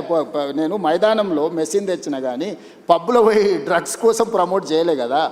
పబ్ కల్చర్ వాళ్ళు అనుకుంటుండ్రు, స్టేడియం కల్చర్, స్పోర్ట్స్ కల్చర్ నేను అనుకుంటున్నా. ఈ కల్చరల్ డిఫరెన్సెస్ ఉన్నాయి మాకు. Okay, so farm house culture వాళ్ళు అనుకుంటుండ్రు, అగ్రికల్చర్ అని నేను అనుకుంటున్నా. ఈ కల్చరల్ డిఫరెన్సెస్ ఉన్నాయి. What should I do? Okay, okay. మీరు ముఖ్యమంత్రి కావడం కోసం చాలామంది కాంగ్రెస్ పార్టీ కార్యకర్తల కష్టం, మీ కష్టం, మీరు చాలా ఫేస్ చేశారు. అంత ఓకే. వీటన్నిటితో పాటు మీకోసం కష్టపడ్డ మీ సతీమణి గారు ఉన్నారు. అటు కూడా చాలా కష్టపడ్డారు కదా. లాస్ట్ 4-5 ఇయర్స్ అయితే చాలా కష్టపడ్డారు, తెలుసు మాకు. సో మహిళా రిజర్వేషన్ బిల్లుని కాంగ్రెస్ పార్టీ పార్లమెంట్లో వ్యతిరేకంగా ఓటేసిన సందర్భంగా భారతీయ జనతా పార్టీ మోడీ గారు చెప్పారు, కాంగ్రెస్ నాయకుల్ని ఇంట్లో మీ భార్యలు అడగండి ఎందుకు వ్యతిరేకంగా ఓటేసావని. అడిగారా మీ సతీమణి ఏమన్నా? ఇప్పుడు మోడీ గారైనా భారతీయ జనతా పార్టీలైనా మహిళా రిజర్వేషన్ ముసుగు తొడుక్కొని దక్షిణ భారతదేశాన్ని హత్య చేయాలనే ప్రయత్నం చేశారు. ఆ హత్యాయత్నాన్ని నేను అడ్డుకున్నా.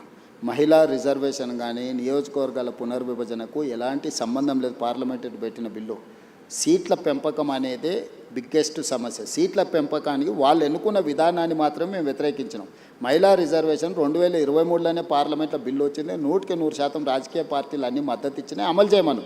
ఇప్పుడున్న 543లో 33%, 181 పార్లమెంటు సీట్లు, 2011 జనాభా తీసుకొని ఇవాళ రేపు టెక్నాలజీ వచ్చింది. ఈ డేటా ఏఐకి అప్పచెప్పేస్తే 3 గంటలలో 181 సీట్లు ఏవేవి మహిళలకు రిజర్వేషన్లు అవుతావో ఇస్తుంది. ఒకవేళ టెక్నాలజీ మీద మీకు నమ్మకం లేకపోతే ఒక కమిషన్ అపాయింట్ చేస్తే 3 నెలల టోటల్గా చేసేసి ఏ 181 మహిళలకు ఇవ్వచ్చు. ఆ ప్రయత్నం చేయడం లేదు. నియోజకవర్గాల పునర్విభజన 2008లో చేసిండ్రు. 2 సంవత్సరాలు పట్టింది అదంతా చేయడానికి. ఉన్న నియోజకవర్గాలు సేమ్ నెంబర్, తెలంగాణలో 17 ఉన్నాయి, ఆంధ్రప్రదేశ్లో 25 ఉన్నాయి. ఇదే 17 నియోజకవర్గాలను పార్లమెంటు పునర్విభజన చేయొచ్చు. ఆంధ్రప్రదేశ్ ఇట్లా దేశమంతా 543 నియోజకవర్గాలను పునర్విభజన చేయొచ్చు. ఆయా రాష్ట్రాలలో ఉన్న జనాభాను రెగ్యులేట్ చేయొచ్చు ఆ పార్లమెంట్ల ప్రకారం. ఈ 2 చేయకుండా సీట్ల పెంపు అనేదాన్ని ఉన్నదాన్ని 50% పెంచుతా అనేది మోడీ గారి ఆలోచన. అందరికీ సమానంగా 50 పెంచుతున్నా అని అంటుండే. నేను ఒకే ఒక ప్రశ్న అడుగుతాను, మీరు బ్రదర్స్ ఇద్దరా ముగ్గురా? ముగ్గురు కదా. మీ నాన్న ఎప్పుడో కొంత ఆస్తి ఇచ్చిండు, ముగ్గురికి సమానంగానే ఇచ్చిండు. ఒక 10 సంవత్సరాల జర్నీ అయిపోయింది. నీ దగ్గర 10 లక్షలు ఉంది ఇప్పుడు ఆస్తి, ఇంకొక బ్రదర్ దగ్గర 1 కోటి ఉంది, ఇంకో బ్రదర్ దగ్గర 10 కోట్లు ఉంది. మీ నాన్న మళ్ళీ వచ్చి ఆయన కూడా మళ్ళీ కష్టపడి సంపాదించి ఎగ్జాక్ట్గా 100% మీ ముగ్గురికి మీ ఆస్తి ఎంత ఉందో 100% ఇస్తా అని అంటే నర్సింగ్, అప్పుడు నువ్వేమంటావు? నీకు 10 లక్షలకు 10 లక్షలు వస్తుంది, మీ పెద్దన్నకు 10 కోట్లకు 10 కోట్లు వస్తుంది, మీ మధ్యన్నకు కోటికి కోటి వస్తుంది. అప్పుడు నీకు నీ పెద్దన్నకి ఎంత తేడా ఉంది? పర్సంటేజ్ మీ నాన్న చెప్పింది ముగ్గురికి సమానంగా ఇస్తున్నా, 100% ఇస్తున్నా అని చెప్తుండు. పర్సంటేజ్ చూస్తే రాజ్ ఠాకూర్ అయినా ఇంకోరైనా జడ్జి ఎవరైనా సామరాము అన్నా కరెక్టే కదా. నర్సింగ్ 100% వచ్చింది, వాళ్ళు ఇంకో అన్నకు 100% వచ్చింది, వాళ్ళ పెద్ద అన్నకు 100% వచ్చింది. So 50%. Percentage is not a solution for this problem. కానీ జనాభా లెక్కల ప్రకారం చేస్తే ఇంకా నష్టపోతుంది సౌత్. జనాభా లెక్కలు చేయమని ఎవడన్నాడు? ఎవడడిగాడు నిన్ను? జనాభా లెక్కలు చేయొద్దని 76లో ఇందిరాగాంధీ నిషేధం విధించింది, 2001లో జనాభాను ప్రాతిపదిక తీసుకోవద్దని అటల్ బిహారీ వాజ్పేయి నిషేధం విధించిండు. ఇందిరాగాంధీ 1976లో గుర్తించింది జనాభా ప్రాతిపదికం చేస్తే దక్షిణ భారతదేశానికి నష్టం జరుగుద్ది అని. 1976 నియోజకవర్గ పునర్విభజన చేసినప్పుడే 1970 నుంచి 76 వరకు కుటుంబ నియంత్రణ చేయడం వల్ల దక్షిణాది రాష్ట్రాలలో అమలు చేసిన కేంద్ర ప్రభుత్వం ఇచ్చిన ఆదేశాలను జనాభా తగ్గింది. ఇది ఒకవేళ ప్రాతిపదిక అయితే దక్షిణాది రాష్ట్రాలకు నష్టం జరుగుద్దని 25 సంవత్సరాలు నిషేధం విధించింది శ్రీమతి ఇందిరాగాంధీ గారు. 2001లో అటల్ బిహారీ వాజ్పేయి గారు ప్రధానమంత్రిగా ఉన్నప్పుడు విజ్డమ్ వాడి ఆయన ఇంకొక 25 సంవత్సరాలు నిషేధం విధించిండు. 76 నుంచి 2026 వరకు 50 సంవత్సరాలు జనాభా ప్రాతిపదికన కాదు, ఆయా రాష్ట్రాలలో ఉన్న సీట్లను ఆ రాష్ట్రాల మధ్యలోనే పంచాలి, బయటికి తీసుకోవద్దని నియంత్రించరు. ఈరోజు నరేంద్ర మోడీని అదే అడుగుతున్నాం. ఇందిరాగాంధీ గారిని వాజ్పేయి గారిని ఆదర్శంగా తీసుకొని ఇంకొక 25 సంవత్సరాలు ఇదే నెంబర్ను ఈ రాష్ట్రాలలో ఉన్న దాంట్లో పెంచు. లేదు అని అంటే నేను అక్కడే చెప్పినా ఇక్కడే చెప్తున్నా. ఈరోజు కేరళలో 20 ఉన్నాయి, ఉత్తరప్రదేశ్లో 80 ఉన్నాయి. కేరళ ఉత్తరప్రదేశ్ మధ్యలో గ్యాప్ 60 ఈరోజు సీట్లు, అంతేనా? 20కి 80కి గ్యాప్ 60 కదా. 50% పెంచితే మోడీ గారు చెప్పినట్టు కేరళలో 30 అవుతాయి, ఉత్తరప్రదేశ్లో 120 అవుతాయి. 30కి 120కి గ్యాప్ 90. పర్సంటేజ్ ఏమో 50% పెంచినట్టుగా అనిపిస్తుంది నీకు. ఈరోజు కేరళలో 20 కాస్త 30 అవుతున్నాయి, 80 కాస్త 120 అవుతున్నప్పుడు 60 ఉండాల్సిన గ్యాప్ 90కి వస్తుంది. ఈ విధంగా 850 సీట్లు చేస్తే దక్షిణాది రాష్ట్రాలు 200 లోపలికి పరిమితం అవుతాయి, ఉత్తరాది రాష్ట్రాలు 650 అవుతాయి. మ్యాజిక్ నెంబర్ 425 అనుకుంటే ఉత్తరాది రాష్ట్రాలతోనే ప్రభుత్వం ఏర్పడుతుంది. ఇక దక్షిణాది రాష్ట్రం ద్వితీయ శ్రేణి పౌరులుగా మారిపోయి పన్నులు కట్టాలి, ఢిల్లీకి వెళ్ళి సలాంలు కొట్టాలి. సో ప్రస్తుతానికి ఆపగలిగారు మీరు చెప్పిన ఖచ్చితంగా ఆ ఫార్ములా వర్కౌట్ అవ్వదు. అందుకే నేనేమన్నా అంటే సుప్రీంకోర్టు టైమ్ అండ్ అగైన్ కొన్ని జడ్జిమెంట్లు ఇచ్చింది. ఎడ్యుకేషన్లో ఇచ్చింది కదా, 50% డిజబిలిటీ, 50% మెరిట్ అన్నారు. అంటే ఎనీ రిజర్వేషన్ ఈజ్ 50% దాటొద్దు, 50% మెరిట్కి ఇవ్వండి, 50% రిజర్వేషన్లు ఇవ్వన్నారు. ఉద్యోగాలలో సేమ్ చెప్పారు, విద్యలో సేమ్ చెప్పారు. లోకల్ బాడీస్లో మేము బీసీలకు 42%, మొత్తం 69% పెంచుతామంటే సుప్రీంకోర్టు కొట్టేసి మీరు ఏ రిజర్వేషన్లు ఇచ్చినా 50% ఇవ్వండి, మిగతా 50% ఓపెన్ కేటగిరీ పెట్టమన్నారు. నేను అందుకే నరేంద్ర మోడీ గారికి ఒక సింపుల్ ఫార్ములా చెప్పిన, పర్ఫార్మింగ్ స్టేట్స్కి 50% ఇవ్వు, పాపులేషన్ బేసిస్ మీద నువ్వు ఏదైతే అంటున్నావు 50% తీసుకో. సో మేము పర్ఫామ్ చేసినాము, మేము కుటుంబ నియంత్రణ పాటించినాము, మేము ఆర్థికంగా ఈ దేశానికి ఈ ఉన్న దక్షిణాది రాష్ట్రాల్లో 40% దేశ ఎకానమీలో మనం కాంట్రిబ్యూట్ చేస్తున్నాం.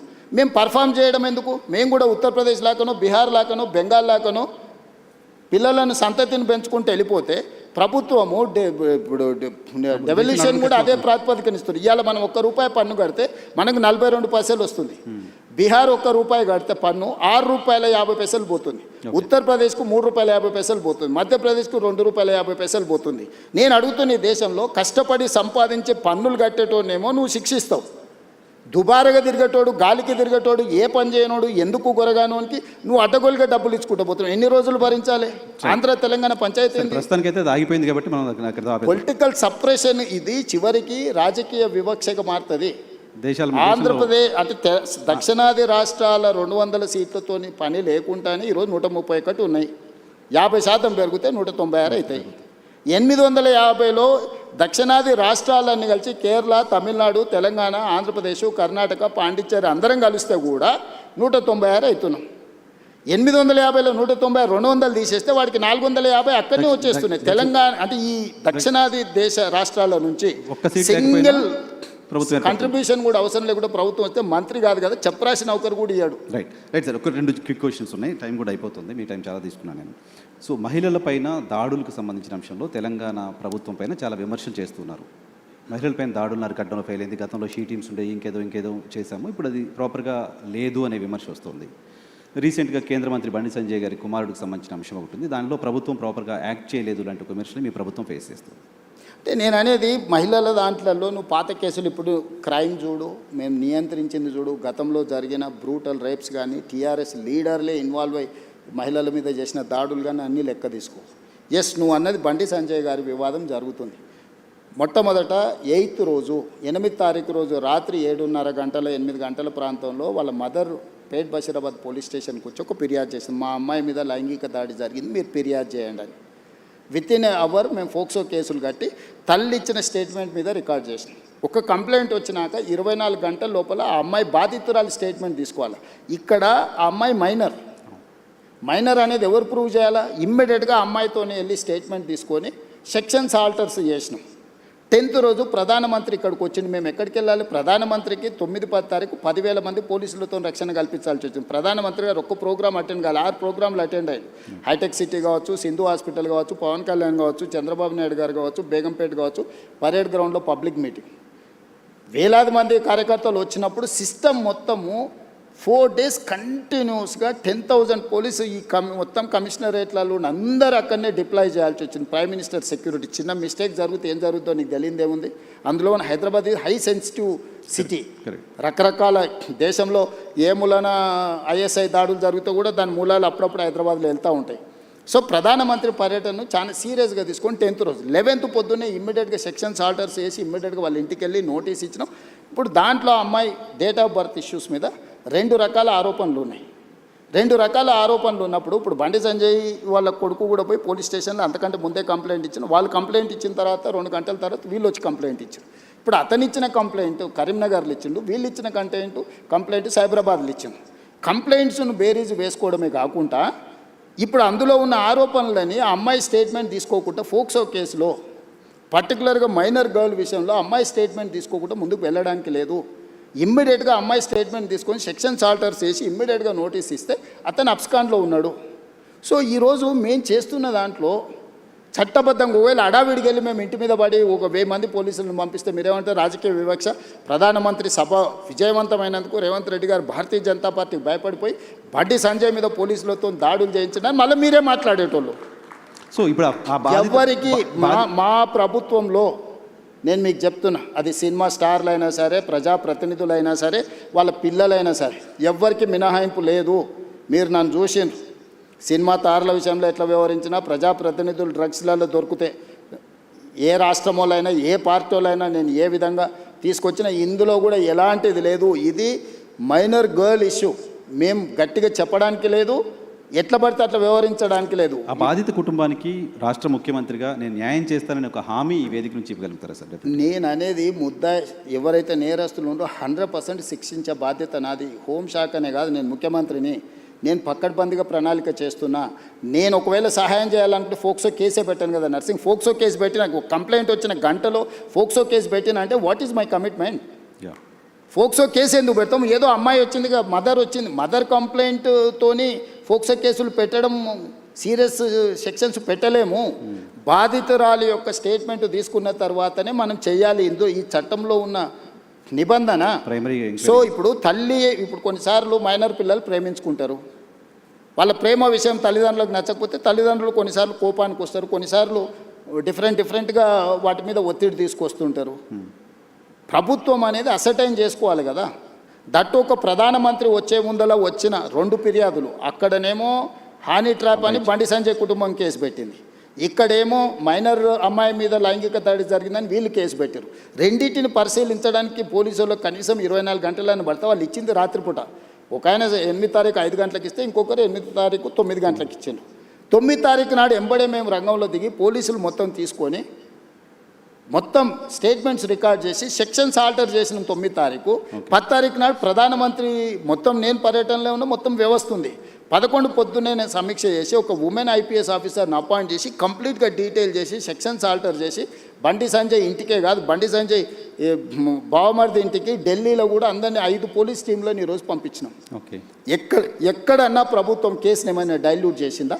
Right. ఇప్పుడు కొడుకు నేరం చేస్తే తండ్రిని అరెస్ట్ చేస్తారా నువ్వు చెప్పు? Definitely no. ఇట్లాంటి కేసులలో ఇప్పుడు కొడుకు ఏదైనా తప్పు చేసిండు Definitely అంటే no. బండి సంజయ్ని అరెస్ట్ చేయాలా? ఏం కోరుకుంటుండ్రు? ఇప్పుడు బండి సంజయ్కి బీఆర్ఎస్ వాళ్ళకు పొసగలేదా, పొసిగిందా, ఎక్కడైనా తేడా వచ్చిందా, ఇవన్నీ నేను చెప్పలేను. కానీ ఆర్ఎస్ ప్రవీణ్ కుమార్ గారు వాలంటీర్ రిటైర్మెంట్ తీసుకున్న ఆఫీసర్, ఆయనే ఇన్వెస్టిగేటింగ్ ఆఫీసర్ అనుకుంటే ఆయన ఐపీఎస్ కాదు, ఇప్పుడు is no more IPS officer. ఆయన రిటైర్ ఆయన అయిపోయిండు. allegation- ఓ గడిలకు వ్యతిరేకంగా కొట్లాడుతున్నాడు. ఇప్పుడు ఆ గడిల దగ్గరనే గులాంగిరి ఆయన చేస్తున్నాడు. అలిగేషన్ పోలీసులు బెదిరిస్తున్నారు బాధిత కుటుంబాన్ని అని ప్రవీణ్ ఎవరికి కుమార్ అవసరం ఉందా? చెప్తున్నారు. పోలీసు బెదిరిస్తే కేసు ఎందుకు కడతాము? ఇప్పుడు ఇది మినిమం లాజిక్. కంప్లైంట్ వచ్చినప్పుడే పోక్సో కేసు కట్టిన ప్రభుత్వం బెదిరించినట్ట, లేకపోతే బాధితురాలు పక్షాన నిలబడ్డట? ఇమ్మీడియట్గా అమ్మాయి స్టేట్మెంట్ను తీసుకొని ఆ స్టేట్మెంట్ ప్రకారం సెక్షన్స్ ఆల్టర్ చేస్తే మేము బాధితురాలు పక్షాన్ని ఉన్నట్ట, లేకపోతే అవతల పక్షాన్ని ఉన్నట్ట? ఇప్పుడు వీళ్ళ ప్రాబ్లము కేటీఆర్ గారికి, ప్రవీణ్ కుమార్ గారికి, బండి సంజయ్కి పంచాయతీ ఉండొచ్చు. ఆ పంచాయతీ రాజకీయాలలో వాళ్ళు ఏమన్నా తెలుసుకొని ఎవరినెవరైనా తిట్టుకొని ఎవరినెవరైనా కొట్టుకొని, ఇప్పుడు ఆయన ఎవరో వాళ్ళ ఎమ్మెల్యే తిట్టిండు, వాళ్ళు వచ్చి వీళ్ళని తన్నిండ్రు. ఆయన ఏమంటుండు, వాడు తిడితే నేను దాంతో నాకు గెలిచిన చదువు ఇదే అని ఆయన అంటుండు. నేనేమంటున్నా, ఎవరు ఫిర్యాదు చేసినా కూడా దానికి క్షుణ్ణంగా పరిశీలించి కేసులు కచ్చి చట్ట ప్రకారం శిక్షిస్తా అంటున్నా. ఇన్ని రోజులు బీఆర్ఎస్ వాళ్ళు ఏమన్నారు, మన బీజేపీ వాళ్ళు ఏమన్నారు, రేవంత్ రెడ్డి కేటీఆర్ను కేసీఆర్ను జైల్లో పెడతలేడు, వీళ్ళిద్దరు కుమ్ముక్కైనరు అన్నారు. ఇప్పుడు బీఆర్ఎస్ వాళ్ళు ఏమంటున్నారు, రేవంత్ రెడ్డి బీజేపీ వాళ్ళు కుమ్ముక్కైనరు, బండి సంజయ్ని జైల్లో పెడతలేడు. కాపాడుతున్నారు మీరే అనే విమర్శ. ఇప్పుడు కేటీఆర్కి సంబంధించిన కేసులు ఉంటే పద్ధతి ప్రకారం విచారణ ఛార్జ్షీట్లు ఫ్లైన్ చేసినాం. ఏసీబీ ఇప్పుడు నోటీస్ ఇచ్చింది కదా. నేను ఎవరి పట్ల బీఆర్ఎస్ అయినా, బీజేపీ అయినా, ఎంఐఎం అయినా, ఇంకో రాజకీయ పార్టీ ఏదైనా, నా పార్టీలో ఉన్న వాళ్ళనైనా చట్ట ప్రకారం విచారణ చేసి, ఇది పిల్లల భవిష్యత్తుకు సంబంధించింది. వైఎన్ఆర్ నేను క్లియర్గా ఇంపార్టెంట్ ఇష్యూ సార్, అందుకోసం ఇది పిల్లలకు భవిష్యత్తుకు సంబంధించింది. ఏ చిన్న మిస్టేక్ విచారణలో ప్రభుత్వం చేసినా ఆ పిల్లల జీవితాలు పూర్తిగా దెబ్బతింటాయి. అది అమ్మాయి కావచ్చు, అబ్బాయి కావచ్చు. ఇప్పుడు ఆ అమ్మాయికి సంబంధించి 2 డేట్ ఆఫ్ బర్త్లు, 2 సర్టిఫికెట్లు ఉన్నాయని వాళ్ళకు ఫిర్యాదు చేశారు. నేను అసర్టైన్ చేసుకోవాలి కదా, ఇప్పుడు ఆ స్కూల్కి వెళ్ళాలన్నా, 10th క్లాస్ సర్టిఫికేట్ తీసుకోవాలన్నా, ఆ అమ్మాయి ఏ హాస్పిటల్లో జన్మించిందో హాస్పిటల్ నుంచి బర్త్ సర్టిఫికేట్ తీసుకోవాలన్నా, ఆ అమ్మాయికి సంబంధించిన ఆధార్ కార్డు తీసుకోవాలన్నా, ఈ 3 రకాల సర్టిఫికెట్లు సేకరించాలంటే పోలీసుల కనీసం 24 గంటలు పట్టదా?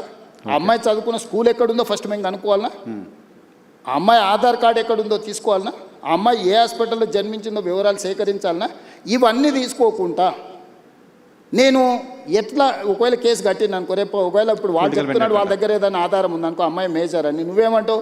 బండి సంజయ్ మీద పడక వాళ్ళ పిల్లగాని మీద రేవంత్ రెడ్డి రాజకీయంగా ఎదుర్కోలేక పిల్లగాన్ని అడ్డం పెట్టుకొని రాజకీయాలు చేస్తుండు. ఇప్పుడు ఒక రోజు లేట్ కావచ్చు ఆధారాలు సేకరించడం, శిక్ష నుంచి ఎవరు తప్పించుకోలేరు. ఆలస్యం అవుతుంది తప్ప ఆలస్యం కూడా వివరాలు సేకరించడానికి ఇది ఆలస్యం అని కూడా నేను అనట్లేదు. మేము ఇమ్మీడియట్గా నోటీస్ ఇచ్చినాం, ఇంటికి గోడ కతికిచ్చినాం, పోలీస్ టీంలను పంపించినాం, ఢిల్లీకి పంపించినాం. మేము అన్ని రకాల ప్రయత్నాలు చేస్తున్నాం. మేము హార్ష్గా బిహేవ్ చేయలేము. నేను హార్ష్గా కేసీఆర్, నన్ను జైల్లో పెట్టిన కేసీఆర్ కుటుంబం పట్ల ఎప్పుడైనా హార్ష్గా వ్యవహరించిన 28 నెలలు అయింది. నువ్వు ఎట్లా ఎక్స్పెక్ట్ చేస్తున్నావు? కేటీఆర్కు బండి సంజయ్ మీద కోపం ఉండొచ్చు, అదే పార్టీలో వాళ్ళకి ఎవరైనా మిత్రులు ఉండొచ్చు, బీజేపీలో. కవిత గారే ఏం చెప్పిండ్రు, బీజేపీలో విలీనం చేయడానికి హరీష్ కేటీఆర్ నా దగ్గర జైలు ప్రతిపాదన తెస్తే నేను తిట్టేలా కొట్టినని చెప్పిందా? అట్లా కాదు. అంటే విలీనం చేయాలన్నప్పుడు మరి బండి సంజయ్ ఏమైనా వ్యతిరేకించిండా వీళ్ళను? మీ పగ ఏంది బండి సంజయ్ మీద? మీరేమన్నా కొట్లాడుకోండా? నేను ప్రభుత్వాన్ని నడుపుతున్నా, నేను సత్రం నడుపుతలేను. నేను ప్రభుత్వం నడిపేటప్పుడు బాధ్యతాయుతంగా వ్యవహరిస్తాను. నేను బండి సంజయ్కు మినహాయింపు లేదు, ఎవ్వరికి మినహాయింపు లేదు. ఇది పిల్లలకు సంబంధించిన విషయము. దీన్ని జాగ్రత్తగా వ్యవహరిస్తున్నాం, మేము ఆచితూచి వ్యవహరిస్తున్నాము. ఏ ముద్దాయి కూడా తప్పించుకోడు. నేను బాధిత కుటుంబానికి అష్యూర్ చేస్తున్నా, 100% ఈ ప్రభుత్వం బాధితులకు అండగా నిలబడుతుంది. తప్పు చేసిన వాళ్ళను తప్పకుండా శిక్షిస్తుంది. ఇందులో మీకు ఒక విషయము, డిసెంబర్ 31, 2025 కంటే ముందు జరిగిన సంఘటనలే ఫిర్యాదులు ఉన్నాయి. జనవరి 1, 2026 నుంచి ఇక్కడి వరకు ఫిర్యాదుల సంఘటనలు లేవు. 4-5 నెలల క్రితం జరిగిన సంఘటనల మీద ఫిర్యాదు వచ్చినప్పుడు 4-5 నెలల కింద ఎక్కడెక్కడ సంఘటనలు జరిగిన వివరాలు సేకరించడం కొంత సమయం పట్టదా? ఇప్పుడు నిన్న జరిగిందో మొన్న జరిగిందో, నిన్న మేము ఎక్కడో వెళ్తే మా మీద ఇట్లా దాడి జరిగిందంటే ఆ విచారణ వేరు.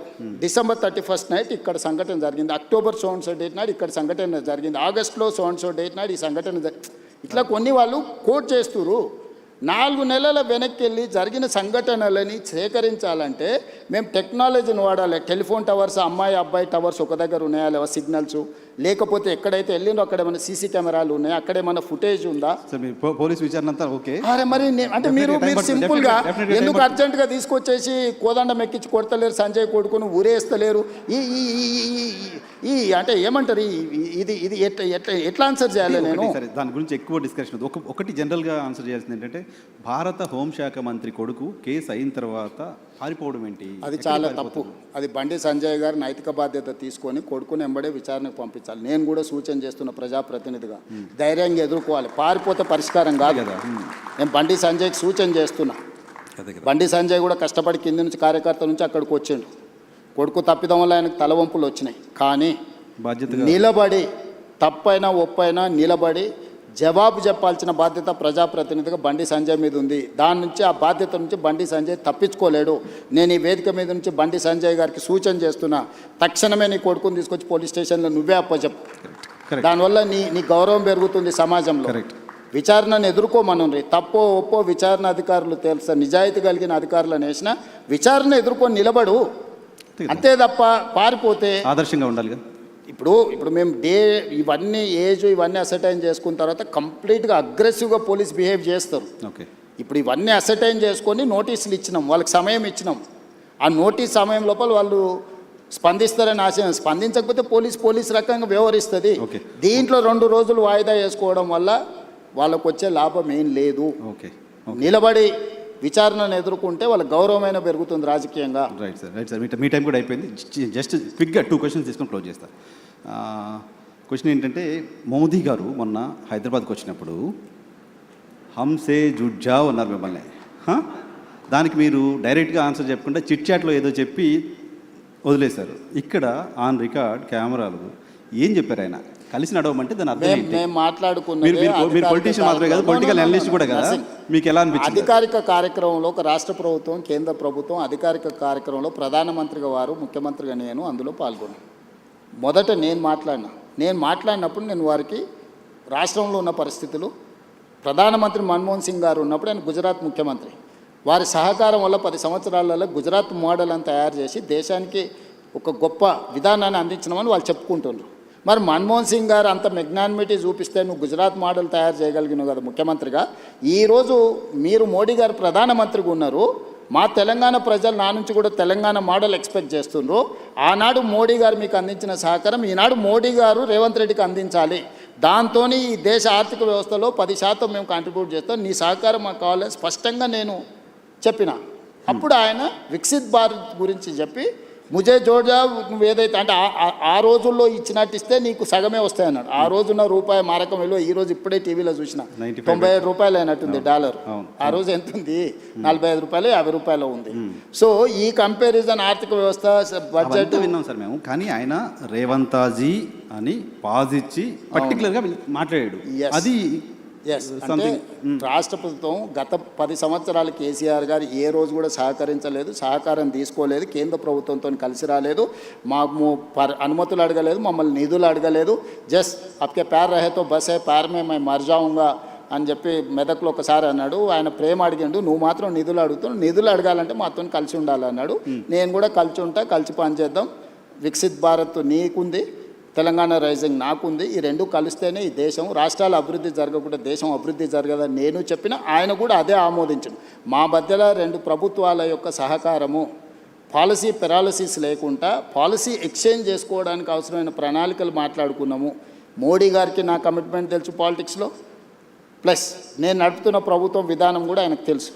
కాబట్టి రాజకీయాలకు తావులేదు. ఆయన ఒకవేళ అక్కడ మాట్లాడినుంటే, పరేడ్ గ్రౌండ్లో ఇదే మాట్లాడినుంటే పార్టీ మీటింగ్ కాబట్టి చెప్పేటోని. మేము కలిసి పాడుకున్నదే ప్రభుత్వ అధికారిక కార్యక్రమం, మైకుల ముందలే ఇద్దరం మాట్లాడుకున్నాం. దీంట్లో ఒకవేళ నువ్వు అనుకున్నది ఉంటే తెర వెనుక కూడా మాట్లాడుకోవచ్చు కదా నర్సింగ్. అవును. కాబట్టి ఆయన తెలంగాణ రాష్ట్రానికి ఇబ్బంది పెట్టడం కోసం బహుశా మిమ్మల్ని అలా ఇన్విటేషన్ అందరు ఎదురుగానే మాట్లాడిండు. ఇది అందరు బహిరంగంగా జరిగిందే. ఆయన ఓపెన్ ప్రపోజల్ కలిసి రమ్మని తెలంగాణ ప్రభుత్వానికి ఇచ్చిండు, కేంద్ర ప్రభుత్వంతో కలిసి రమ్మని. కేంద్ర ప్రభుత్వంతో మీరు అంత ఫార్మల్గా చెప్పండి. మీరు పొలిటీషియన్ కంటే కూడా పొలిటికల్ అనలిస్ట్గా చాలా బాగా పాలిటిక్స్ అనలైజ్ చేస్తారు, నాకు తెలుసు. ముఖ్యమంత్రిని ప్రధానమంత్రి పాజ్ ఇచ్చి టీచ్ చేస్తున్నట్టుగా మాట్లాడితే దాన్ని రకరకాలుగా అనుకోవడానికి అవకాశం అనుకోవడాన్ని అనుకుంటే మంచిదే కదా, నాకు డిమాండ్ ఉందని నీకన్నా అర్థమైంది కదా. పోనీ పోనీ రేవంత్ రెడ్డికి డిమాండ్ లేదు, అవుట్డేటెడ్ కాదు, రేవంత్ రెడ్డికి డిమాండ్ ఉంది అనేది అర్థమైంది కదా. డిమాండ్ అండ్ సప్లై కదా మార్కెట్ అంతా. ఓకే. సో రేవంత్ రెడ్డికి ఈ దేశంలో డిమాండ్ ఉంది, ఓకే. అది తెలంగాణ ప్రజలకు గౌరవము. నేను తెలంగాణ ప్రజల కోసమే పనిచేస్తా, నాయకుడు రాహుల్ గాంధీ గారి సూచనల మేరకే పనిచేస్తా. ఓకే. నాకు గొప్ప అవకాశం అనుకుంటున్నా సోనియా గాంధీ గారితో కలిసి పనిచేయడం. సోనియా గాంధీ గారు లేకపోతే ఇంకా 1000 సంవత్సరాలైనా తెలంగాణ రాష్ట్రం అనేది నిజం కళ కాకపోయిండే.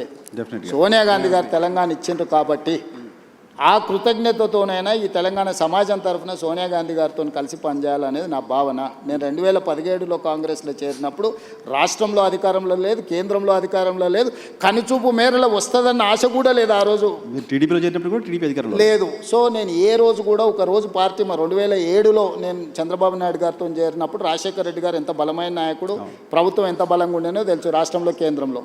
2017లో నేను కాంగ్రెస్లోకి పోయినప్పుడు ఇక్కడ చంద్రబాబు నాయుడు గారు అక్కడ మోడీ గారు అధికారంలో ఉన్నారు, ఎంత బలంగా ఉండేనో నీకు తెలుసు. అయినా నేను పోయి కాంగ్రెస్ పార్టీలో చేరిన. సో నేను నా మనసుకు నచ్చినట్టుగానే చేస్తా.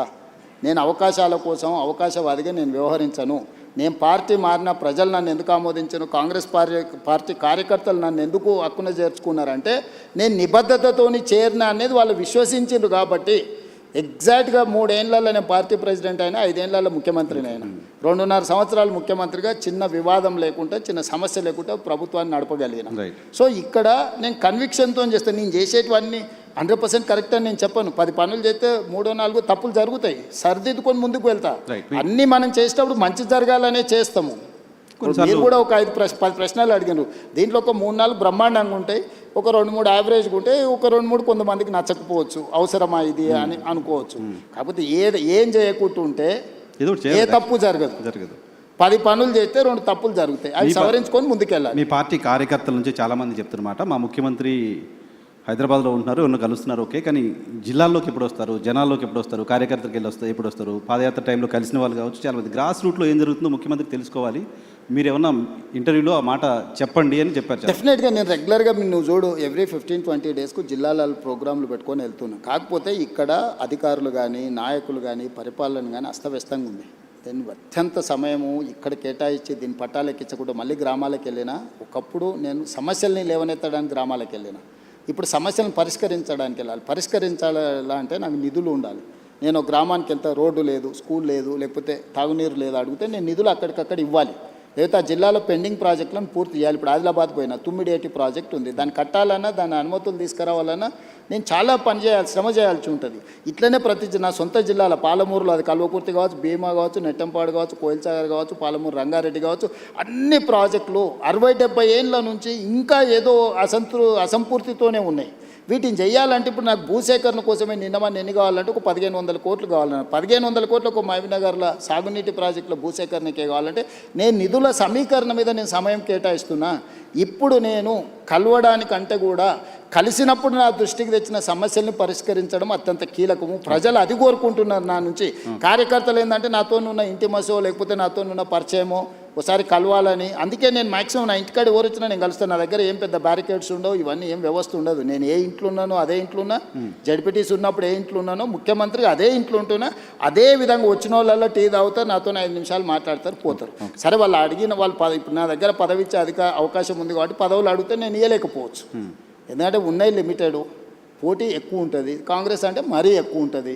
సో దాంట్లో ఏరి కూరి కొంచెం జాగ్రత్తగా ఇవ్వాల్సి ఉంటుంది. ప్లస్ నేను చాలా క్లోజ్ కాబట్టి చాలా మంది నాకు ఇంత దగ్గర అన్న నేను అడగంగానే ఎంబడే టైప్ కొట్టి సంతకం పెట్టిస్తాడు అనుకుంటారు. అది అసాధ్యం. ఇంటిమసీ చాలా మందికి మీతో ఉంది కాబట్టి న్యాచురల్గా 17 ఏళ్ళు నేను అపోజిషన్లో ఉన్నా అంటే వీళ్ళందరితో ఉండబట్టే కదా నేను ఇక్కడికి వచ్చిన.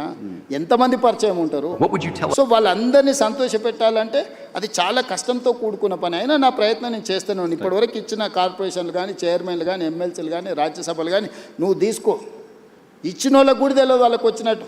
ఓకే, కొంతమంది మన కార్పొరేషన్లు ఇస్తే ఆర్టీసీ బస్ ఎక్కువ వచ్చారు, నాకు చైర్మన్ ఇచ్చిండంట అన్న అని వాళ్ళకు కూడా తెలియదు. ఇప్పుడు బల్మూరు వెంకట్కి ఇచ్చినాం, అద్దంకి దయాకర్కి ఇచ్చినాం, అంటే ఎమ్మెల్సీలు కానీ ఇవన్నీ కానీ.